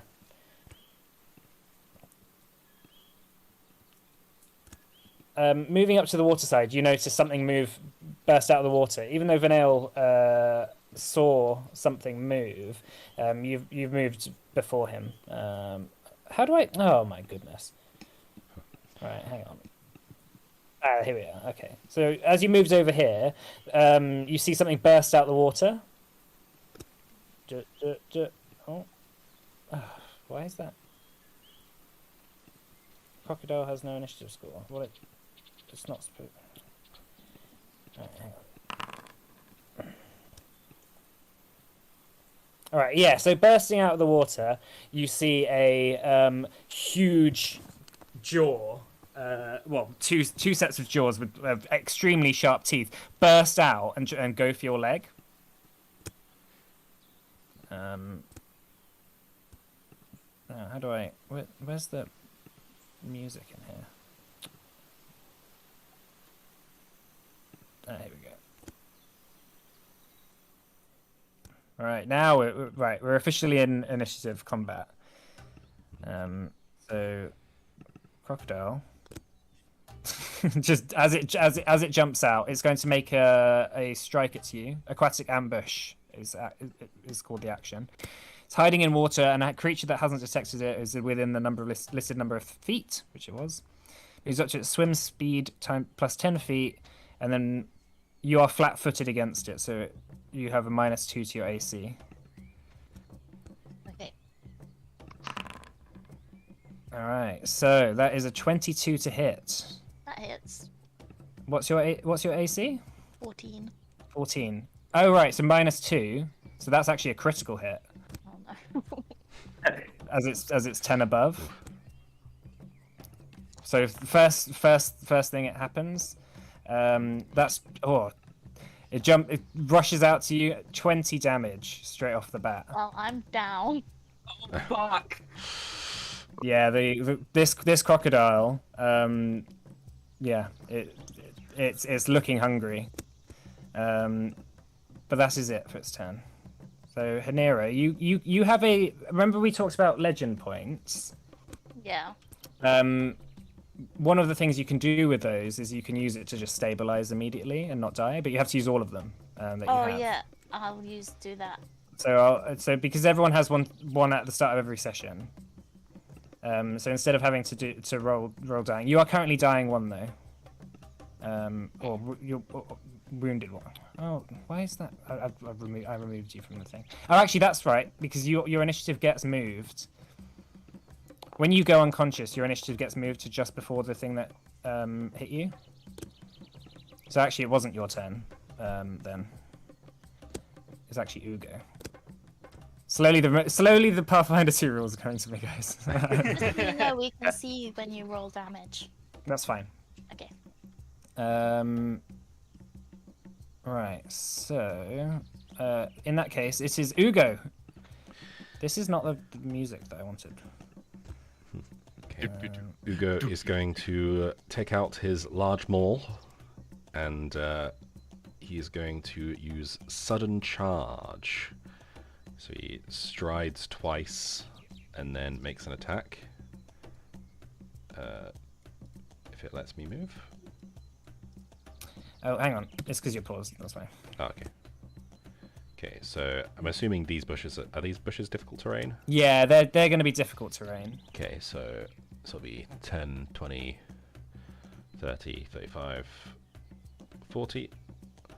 Okay. And then he's going to make an attack with the maul. I will find some. I'm just looking for some better music. 19 to hit. 19. Yep. AC. Oh, the dice isn't low. The AC. That hits. Okay. You go hit. 6 damage. All right. Yeah, as you rush up to the crocodile and smash it in the head, it yelps. Arrgh! And let's go of Hanera. Okay, that's it for me. So it'll be 24. Right. Okay. You know. Yeah. It has burst into the crocodile quite strongly. Cyan. Okay, so if I go by here, That's in the river. Oh. So that will be difficult terrain. Because this is a ford, so you can. So it is quite shallow. But as you get to this bit, it is getting a bit deeper. okay. So I have speed is 25 feet. Would I have been able to have got there, or? Yeah. So this is 5, and then this is 15, and that'll be 20. That'll be fine. Okay. Oh, sorry, for difficult terrain. Yeah. If it's here. I mean, why don't you just walk here? Because flanking. Oh, for flanking. Sorry. In that case, I will actually measure it. 5. Now we another. So Yeah. 25 total. That'll be 25 total. Yeah. Okay, cool. Well, then I'm going to draw my rapier and attack. Okay.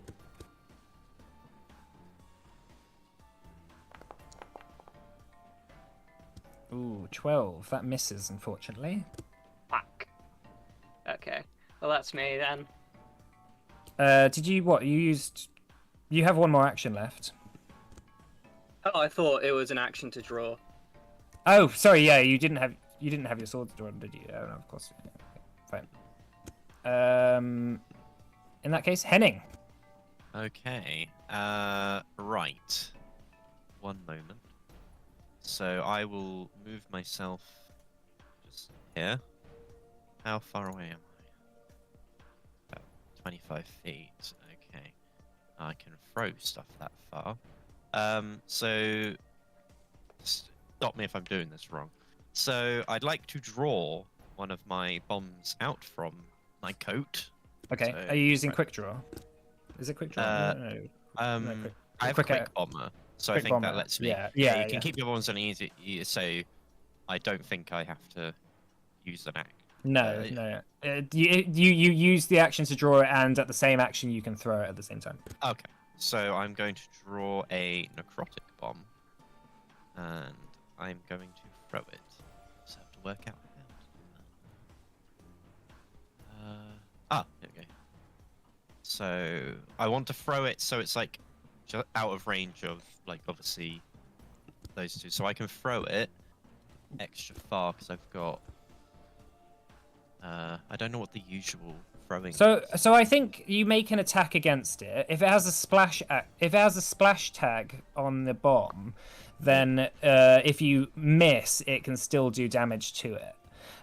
But you actually target things with bombs. Okay. Unless they're specifically splash bombs.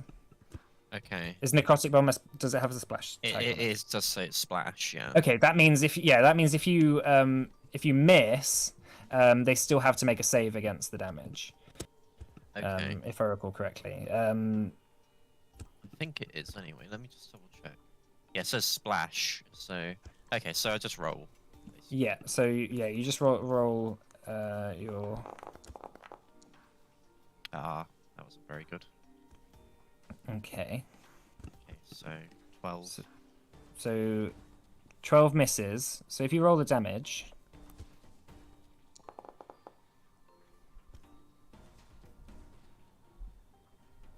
Let me just necrotic bomb. That's a 1d6 negative damage, 1 negative splash damage. Okay, right, yeah, that. So it is one negative splash damage that it takes. All right, but even though it misses, the bomb goes off in the water, and like a little bit of water splashes up on the crocodile. It does hit it a little bit, but obviously not that much. No. So that's going to be. So I mean, it does 4 damage. So if it's negative, I don't understand how it works. Negative damage is a specific kind of damage. In Oh, Pathfinder. okay, right. So you have positive and negative damage. Oh, is for that some kind of things. like? It's like force damage or something. Yeah, Or, okay. Like necrotic. Or... Well, no, because there is also necrotic damage. Actually, no. Actually, no. There isn't necrotic. That's just D&D 5th edition. Yeah, negative damage is basically necrotic damage. Anyway, all right. Who's next? That was one. That was one action then. So you have 2 more, right? Okay. Okay. Let me just write off a bomb. I will. So I've got 1 left. Okay. Sorry, how many actions do I have left? So you have 3 actions in total. Yeah. 1 action was used for quick bomber, so you have 2 more. Okay. I guess And you I will... you can do anything you want with those. So that can be moving or Okay. attacking again or dropping. Yeah. There's also loads of other actions that you can do as well. I recommend Okay. having a look at the list of them at some point. But there's things like intimidate. If you have, but each of your skills has like loads of different things. Recall knowledge is quite a good one. That is quite common if you don't have another action to do. What's recall? You basically do it. Oh yeah, if you want to explain that. Yeah, no. So I was going to do it. That's why.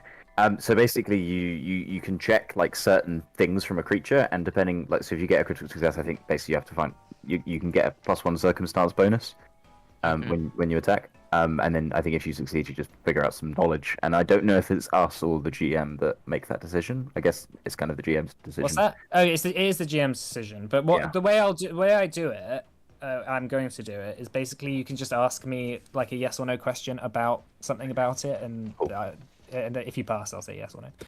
Okay. Well, You can get like reliable information from it. Okay. So Henning is going to again reach into his coat pocket, like the silly thing missed, and he's going to draw this one, Dread Ampule, something like that. Right. And I'm going to throw that at it. Okay. Hopefully a bit more success this time. Yeah, that's better. Do you get a -5 because it's a second thing, like attack? Oh yeah, so that'll be without the +5 modifier. Oh, So okay. So that's 14. Then. So that'll be 14. Unfortunately, that misses. Okay. Okay. Well, I'll roll the damage anyway.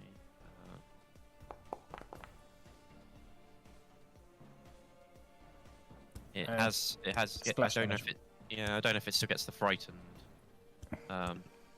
If that's so, yeah, the target is frightened, frightened one. I'm pretty sure actually that is right. Oh no, I think you can. Oh yeah, I forgot. I've got bomber, haven't I? So yeah, it doesn't. My stuff doesn't affect allies essentially. Yeah. So I can essentially just say. Yeah. I think no, and the target is frightened one. I think that's. Let me just have a look.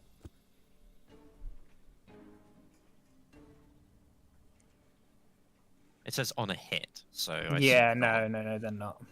It will take the splash damage though. Okay. So, Takes 1 mental splash damage. Okay. And then I will run into the woods. Is it the attack tag that gives it -5? Yeah, it's if it has the attack tag. Yeah. Okay. I will run into the woods and do that pretty cool knowledge thing. Cool. Okay, so you need to make me a. Isn't that 3 actions? Because you. Oh yeah, no, you've run. Yeah, is that an action? Okay. Yeah, so running's ignore an that. action. Okay, I'll just Cool. have that as my thing. Cool. All right. Yarrow, then it is you. What would you like to do, Yarrow? I'm on it. So if you double click on your token, you'll be able to open your character sheet. I'm gonna move first though, because I'm like nowhere near anyone. I'm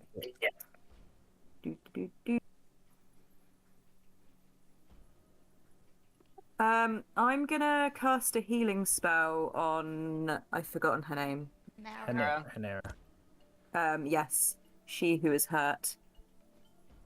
Okay, so your heal, you can do it with 1 or 2 actions. You've already used an action, so you can't use 3, but you can use 1 action for 1 type of heal spell, or 2 actions, and it does a bit more healing, and you get your healing. You get, I think, extra healing on that one if you use 2 actions. But it's the same spell, so you get to make a choice. Cool. I mean, does it give me the option when I click cast? Yes, it should do. Yeah, here we go. So now you have to click on heal, heal versus living underneath it. So there's like 1 action, 2 actions, and then they've got the 3 actions at the bottom.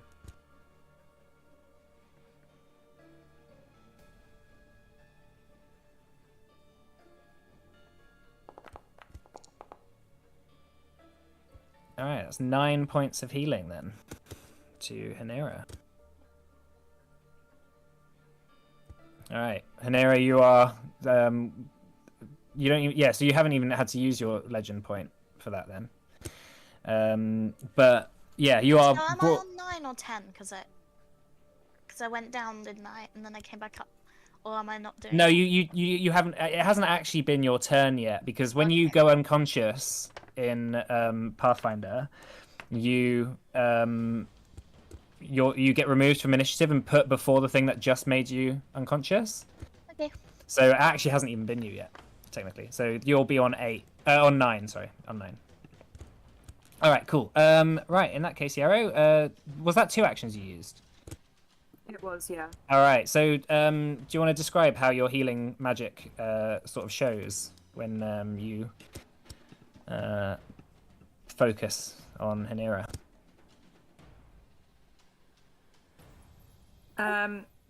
Yes. I hadn't thought of that, so it might take me a moment. Yeah, so I suppose she'd probably use like her healing pouch, and even though she's not actually using herbs to heal, maybe like crushes some of them together anyway and uses the kind of energy of that to channel some healing magic. Cool. Yeah, this sort of divine white light begins to sort of surround Hanera, and yeah, you awaken feeling a bit refreshed, despite there being a massive crocodile in front of you. All right, Cascus then. Cool. I woke up like this. All right, so Cascus has been beadily watching the combat and unfold, and has been watching the movements of the crocodile. I'm going to use devise a stratagem. Okay. Um, So you need So to roll an intelligence check for me then. I just need to hold on, not yet. I don't need to do intelligence yet. I just need to roll a roll because you don't. Oh have yeah, no, to yeah. use So it. yeah, it's just a roll. Yeah. I mean, it's effectively an intelligence check. Well, because no, so 11. No, because if it was high enough, I would have had to take an action to rapier, and then move. So I would have done his own move and use my jaw, which would have been Right. dexterity or strength, which would have I meant see. that makes sense. So 11. So Cascus watching Henning's attempts to throw bombs and it just kind of brushing off, realizes that his entry point this turn wouldn't work very well. So instead, Henning is going to move to reposition himself here. He's going to draw his rapier for one turn, and then for the final turn, he's going to do a recall knowledge, and is going to basically like intensely trying to understand the kind of the hide and the scales of the crocodile, and where the openings are, and ask what its AC is. But I need to roll for that. Maybe we do like a nature check. So it'll be a yes or no. It's like, is it resistant to this? But I need Does to it roll, have right? this effect? Oh yeah. So you need to roll. You need to do a skill check for Okay. me. Let's say nature. Nature, fine for this. Okay, and my roll is so bad on this. That's fine. And the question will be: is the crocodile's AC equal or higher than 16? That was a terrible roll. That was a nat 1, so probably not going to get anything there. Is it equal or higher to 16? You get no. From your natural one. Okay. All right. Okay. In that case, Hanera. I'm gonna move back. Okay, you're prone at the moment. I'm gonna get up. Okay. That'd be an action.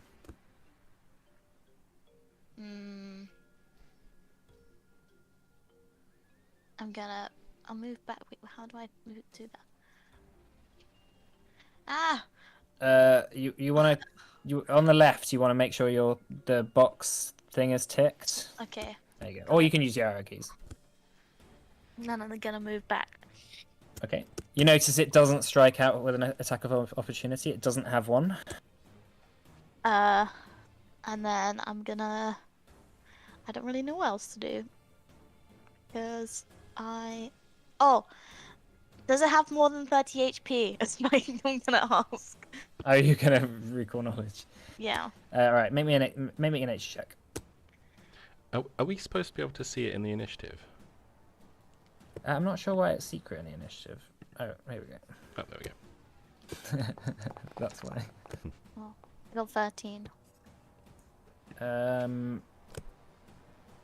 13.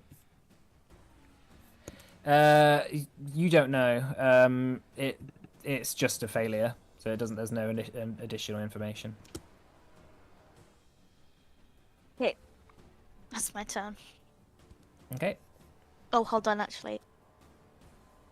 Can I move further? You can't break your movement up, so but if I'll allow it if that's how you moved originally. Yeah. Okay, fine. All right, it is the crocodile's turn. You watch as it as having spread around it, it's sort of thrashing in the water, now noticing that you're all surrounding it, is going to lash out for Ugo with a Jaws strike. Right. Ooh, That's 20. Oh, it's that 27. is just a crit. Damn. Yeah, it's angry. This crocodile is mad angry. oh my god! Yeah, this is Pathfinder. Oh, Ugo's down.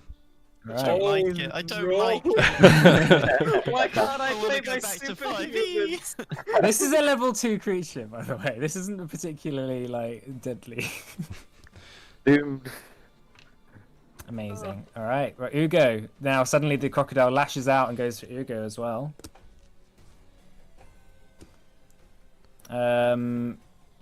Okay, and then it's going to tail strike you, Vinale, behind. Okay. Oh, Right, that's 10. We're not doing very good rolls here, guys.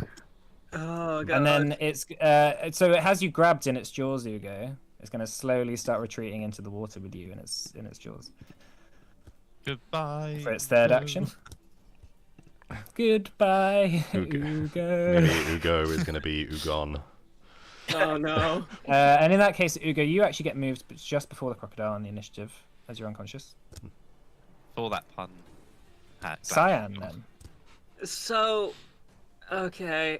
I don't have any ranged things, so I kind of need. Oh wait, no, hang on. I don't think I need to. I think I can do a thing. Let me just check my. You can step forward, attack, and then step back. That's Yeah, something. no, that- I'm more thinking of this other thing I can do. Hang on.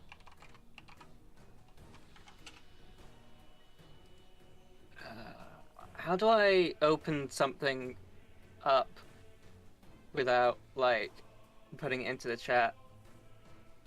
Oh, it's the little box. The little box with the pen in, if it's a spell. Right. Okay. Mine too.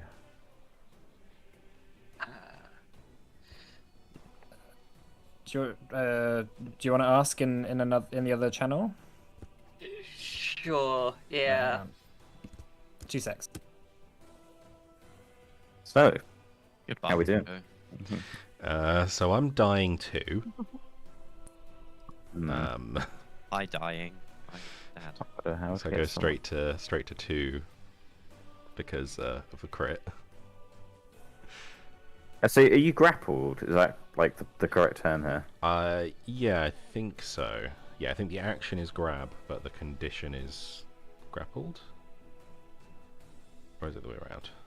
I'm trying to think how we can ungrapple you. You know what I mean. If only Roxon were here, he'd know what to do. Well, last time when Ugo bonked it, it let go of an error. Okay. All right. So, Hello. All right, so you're going to cast the Daze spell, are you? Yes, I am. Cool. It needs to make a basic will save. I'm just going to roll things publicly for now.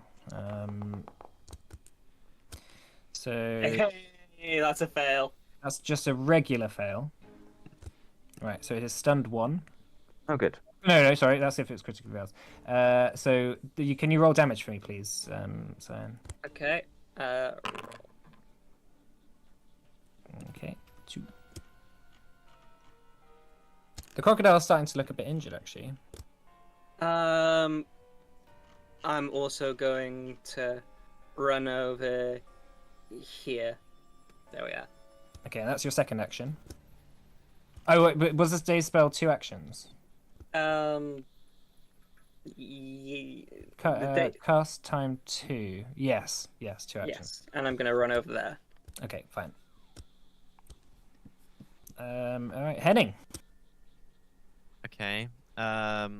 Seeing Ugo in a bit of trouble, Henning is going to quickly pull out his alchemy kit, and he's going to conjure, using quick alchemy, an elixir of life.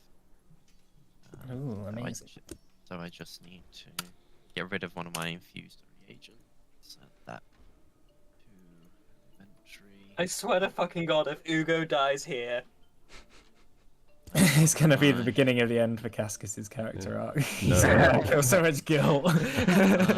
No free no free resistance at level 1 in PF2. No. Why is it not in my sorry, it's not coming up in my thing, so we have to just quickly. What are you looking for? Sorry, quick alchemy. It's not in my it's not a part of my weapon. Oh right, you're trying to make a. You can just quick if you go to the. Oh, actually, hang on. What do you need? In your I wanted to put it in my actions, but it's not appearing like the other one, so I can't remember what I did to get them. So I'm just trying to quickly do it. Oh, I see. Right. So life, it's minor. Add that there. So it's just a 1d6 hit point. Yeah. Oh, because it doesn't count as a thing, does it? No. It's not a bomb. Yeah. Oh, yeah. That's why it won't work. Yeah. Okay. But okay. You'll have so... to be so. You can use one action to create it. Yeah. Okay. Yeah, so the plan is okay. So I've made it. Henning is then going to run over to Hugo, and he's going to make him drink the potion. Feed it to him. It's like, come on, you big oaf. You Big oaf, Hugo. chap. Big Hugo. So do I have to roll that? Just roll a d6 for me. Hey! Nice. Is that plus Something anything you'll or find, I just think, 6? with what's that? Sorry, Or is that plus anything or just 6? it's just 6. Yeah. Okay. I'm awake. All right, cool. So you're wounded 1, Ugo. Yep. Oh. You You're not- also now you're gain definitely not dying. 1 item bonus to saving throws against disease and poisons for 10 minutes. So enjoy that. Okay. All of the poisons and diseases this crocodile's gonna throw our way. So I just used 20. Okay, so that's 3 actions. That's okay. 3 actions. Yeah. Yeah, Excellent. okay, cool. All right. That's- Yarrow. So I'm gonna. How's Hugo looking now? Injured. Below half health. Okay. So she's gonna cast a healing spell on him then, using all her actions. That'll do an AOE heal, and Oh, that will Sweet. also heal the crocodile. Oh, for fuck's sake! What the fuck is the point in that? Why would they make that a thing? Actually, hang on. I think you emanation? no. I think you can choose. I think you can choose. Hang on, let me just check. What's an Yay, let's emanation? heal like the enemies we've just been trying to kill for like the entire time. Is an emanation like a cone? Who or is would that do just that? everywhere? You disperse. No, emanation is like a circle around you. It's like Alright. you're in the center of it. This targets all living and undead creatures in the burst. The thing is, the reason you might want to use it is because if you're against undead, it will do damage to them. So that's one of the reasons why you'd use the 3. But 2 actions is usually the best one. Okay. But yeah, you would know that. Just gonna heal the crocodile! Yay! Yeah, are you going to do 2 actions then? Yeah. Okay. All right. If you give it a roll. Give me a moment. Cool.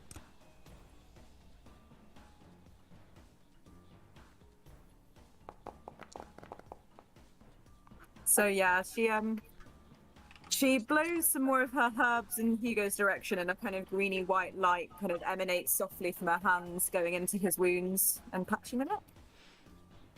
Nice, excellent. Ugo, yeah, you're feeling a lot more refreshed. So I think something you'll find about Pathfinder 2nd Edition is how swingy the health bars can be in this. Like you get knocked out and then you just get back to full straight away sometimes. So yeah, it's a lot more on edge. All right. In that case, it's Cascus. Oh no, actually, Yarrow. Sorry, you have 1 more action left.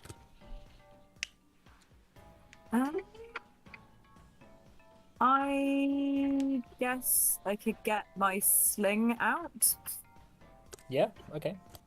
All right. So you have your sling ready for next turn. Mhm. All right, Cascus. Oh, first of all, we're going to devise a stratagem. Roll 1d20, roll 1d20. That's not how you do it. 1d20. My god, what are these rolls? That's fine. So, Cascus is going to use the demoralize action against the crocodile. So that's an intimidation check against the target's will DC. I just want to intimidate Yeah, the crocodile. I'm just trying to make. It does make- take a negative does- force weapon starts penalty. Does the crocodile have the? It doesn't have the mindless tag, does it? No. All right, that's fine. Okay. Attempt against. All right, we'll Yeah, do hold so. up. Intimidation. And I need to. Okay, I'll just roll that. It's gonna just whatever that is. Take 4 off. You need to beat 15. All right, that's fine. Yeah. So it's 16. Yeah, that's fine. So you watch as the crocodile. What do you do just to intimidate the So crocodile? it's like guttural. Like Cascus kind of comes up here. Not up here, but you know, what I mean, like along the wall. And this noise kind of comes out of its throat, and it's kind of quite guttural, and it doesn't quite sound human. Hence why I can't really replicate it. But it's pretty scary. Yeah. All right. Yeah. So the crocodile sort of like looks over at Cascus and sort of just instinctively just like starts like looking kind of, I guess, can crocodiles look scared? It looks like it doesn't want to stay here and fight for much longer. It's starting to get hurt. This meal isn't particularly free. All right, Hanira. I'm gonna cast color spray. Okay. Yeah. Do you want to describe your magic as you, for the first time now in front of the party, you start to use it? Yeah, my magic is red, and it shoots out of my hands and makes a burst into all of these magical colors, like rainbow. All right. And dazzles in an attempt to dazzle the crocodile. So you have to move a bit closer Oh right, because it's a 15-foot cone. Oh right. Oh, Oh. So I'll move here. yeah, move there. That would be good. All right, fine. I'll allow it because for the cool moment. All right, so yeah, you begin to focus, and a red sort of like sparkling stream of magic shoots out. It needs to make a will save, and it's frightened, so it has -1 on that, but that's already taken into account. 10. So that's what's your DC? 17. So that's not a critical failure. That's just a regular failure. So it's stunned 1 and blinded 1. Blinded and stunned And dazed for 1 minute. and dazed. Damn. Dazzled, sorry. Oh, dazzled. 1 round, right? Not 1 minute. Oh no, blinded for. Oh, dazzled for 1 minute. Oh, huh? Yeah, dazzled. Yeah. Wow. All right, the crocodile is starting to look like really sort of quite worried. Ugo, Okay, so just to you're still in clarify, its jaws. You're still in its jaws. Still in so its far. jaws, still prone, Yeah. and would I have dropped my maul as well from going unconscious? Yeah, I guess. Okay, Not so exactly sure what the rules on that are. a lot of actions to to get back to normal here. Yeah. Can I reach my maul from in the mouth? Yeah, no, I'll say your hands are free. It's just like your bottom half that is Yeah. currently in the crocodile's mouth. Like you feel the teeth like you're just flexing your legs to try and stop the crocodile finishing the death crunch. Yeah. Can the death roll. Can I stand while grappled? No. You're remain- horizontal remain- in its jaws. Yeah. All right. Well, I will try to escape the grapple. So, is that a athletics versus its DC? Yeah.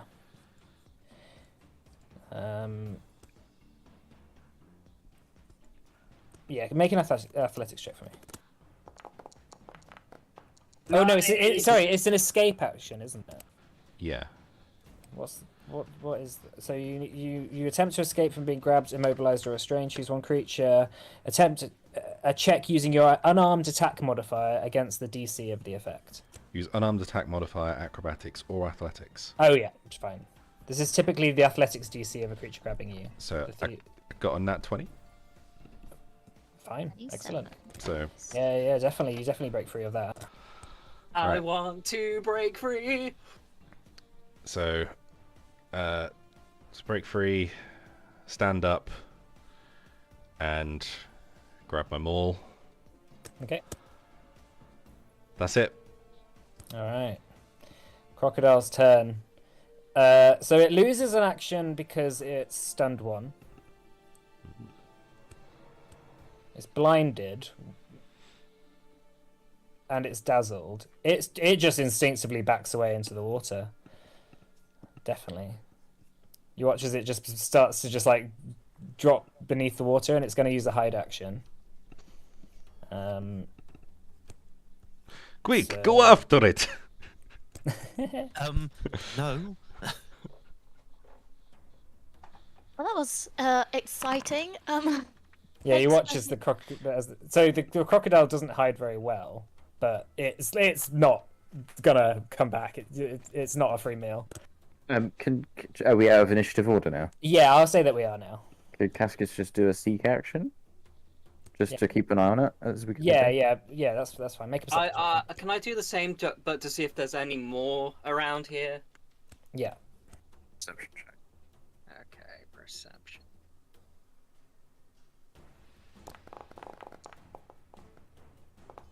Funny. Cool. All right. Both of you don't notice any more crocodiles around here. That seems to be one that maybe came a bit down the river for food. It might have been particularly hungry for some reason. Right then. We should keep an eye on that and carry on. I don't think we need to bother it anymore. Are you okay, Hugo? Kind of like it was getting close there. Yes. There was a little bit in the middle of that fight. I must have lost track. I forgot what was going on. Like it didn't happen. But then I was You might fighting have. again, and He lost consciousness. Aren't you glad I was here to sort you out, eh? Excuse me, I helped. I meant with the healing. Yes, You I wouldn't get by made with him just a with a potion, would you? Well, it brought him two. yeah, Yes, thanks for healing. Really needed that. I feel ill. I thought that I thought that was just my breakfast kicking in. We Thank should you. probably get a move on and find some shelter. Yanira, if you ever wanted to join a circus, I'm sure they would very much be interested in your colors. Thank you. Right, shall we go then? All right, so one by one crossing the ford in the river, keeping your eyes out for crocodiles around. You eventually make your way further into the jungle. Eventually, you come across a little collection of rocks, similar to the sort of shrines and old ruined buildings that you saw in the river journey up. Yarrow, this was where you found the thing, like just across the river, like about a mile away. This is where you saw it before. So it's around here somewhere, I think. She's just going to vaguely take them to the spot that she thinks that she found it. Yeah. So by like a rather large tree, where the roots have sort of split out of the ground and are sort of bursting out. You see like a small little shrine. There's an archway of stones that it still stands, even though they've been sort of smoothed and roughened due to the weather over the years. This archway still stands, and it's got all this moss around it. And you see there's this like small little, there's like a couple of like items around. Cascus and Vinail, because of your perception checks, you find some similar stuff. The archway itself, you see like a few brooches around, and the archway itself seems to have this sort of like aura around it. It seems to almost like the light interacts with it differently, strangely. Looking at all of these brooches, do they seem like laid out in a pattern, or do they look like they've been dropped? Just sort of, left there or something. But as you begin looking around, you all begin to hear bows strings drawing around you. And as you look up in the trees, there are a number of what seem to be elves wearing like flowing cloaks with masks around their faces, sort of dark masks that blend them into the canopy above. You also see coming out of the tree line someone saying, "Hold on," saying in Elven. So Hanera and Vinail, you hear that. And the leader of the group comes out, and as he sort of like begins to look you all over with his mask up, he stops, and he says, "Hanera," you hear him say, "Hanera, is that you?" What? I look at her, just like, are these your friends? The leader of the group, he's about maybe a foot taller than you. He takes his mask down, and you recognize him, Hanera, as your brother Simeon. I go in for the hug. he embraces you, and yeah. What is going on?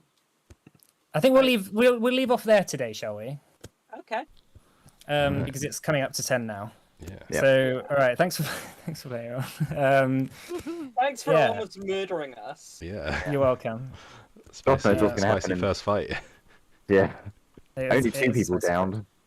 Only 2 people down, and the crocodile just like ran off, and you guys were like, "Oh, thank God for that." It's like 2 crits, 2 people down. All All right, yeah. See you next week, Russian spammers. Lit. Yeah. Sorry if I felt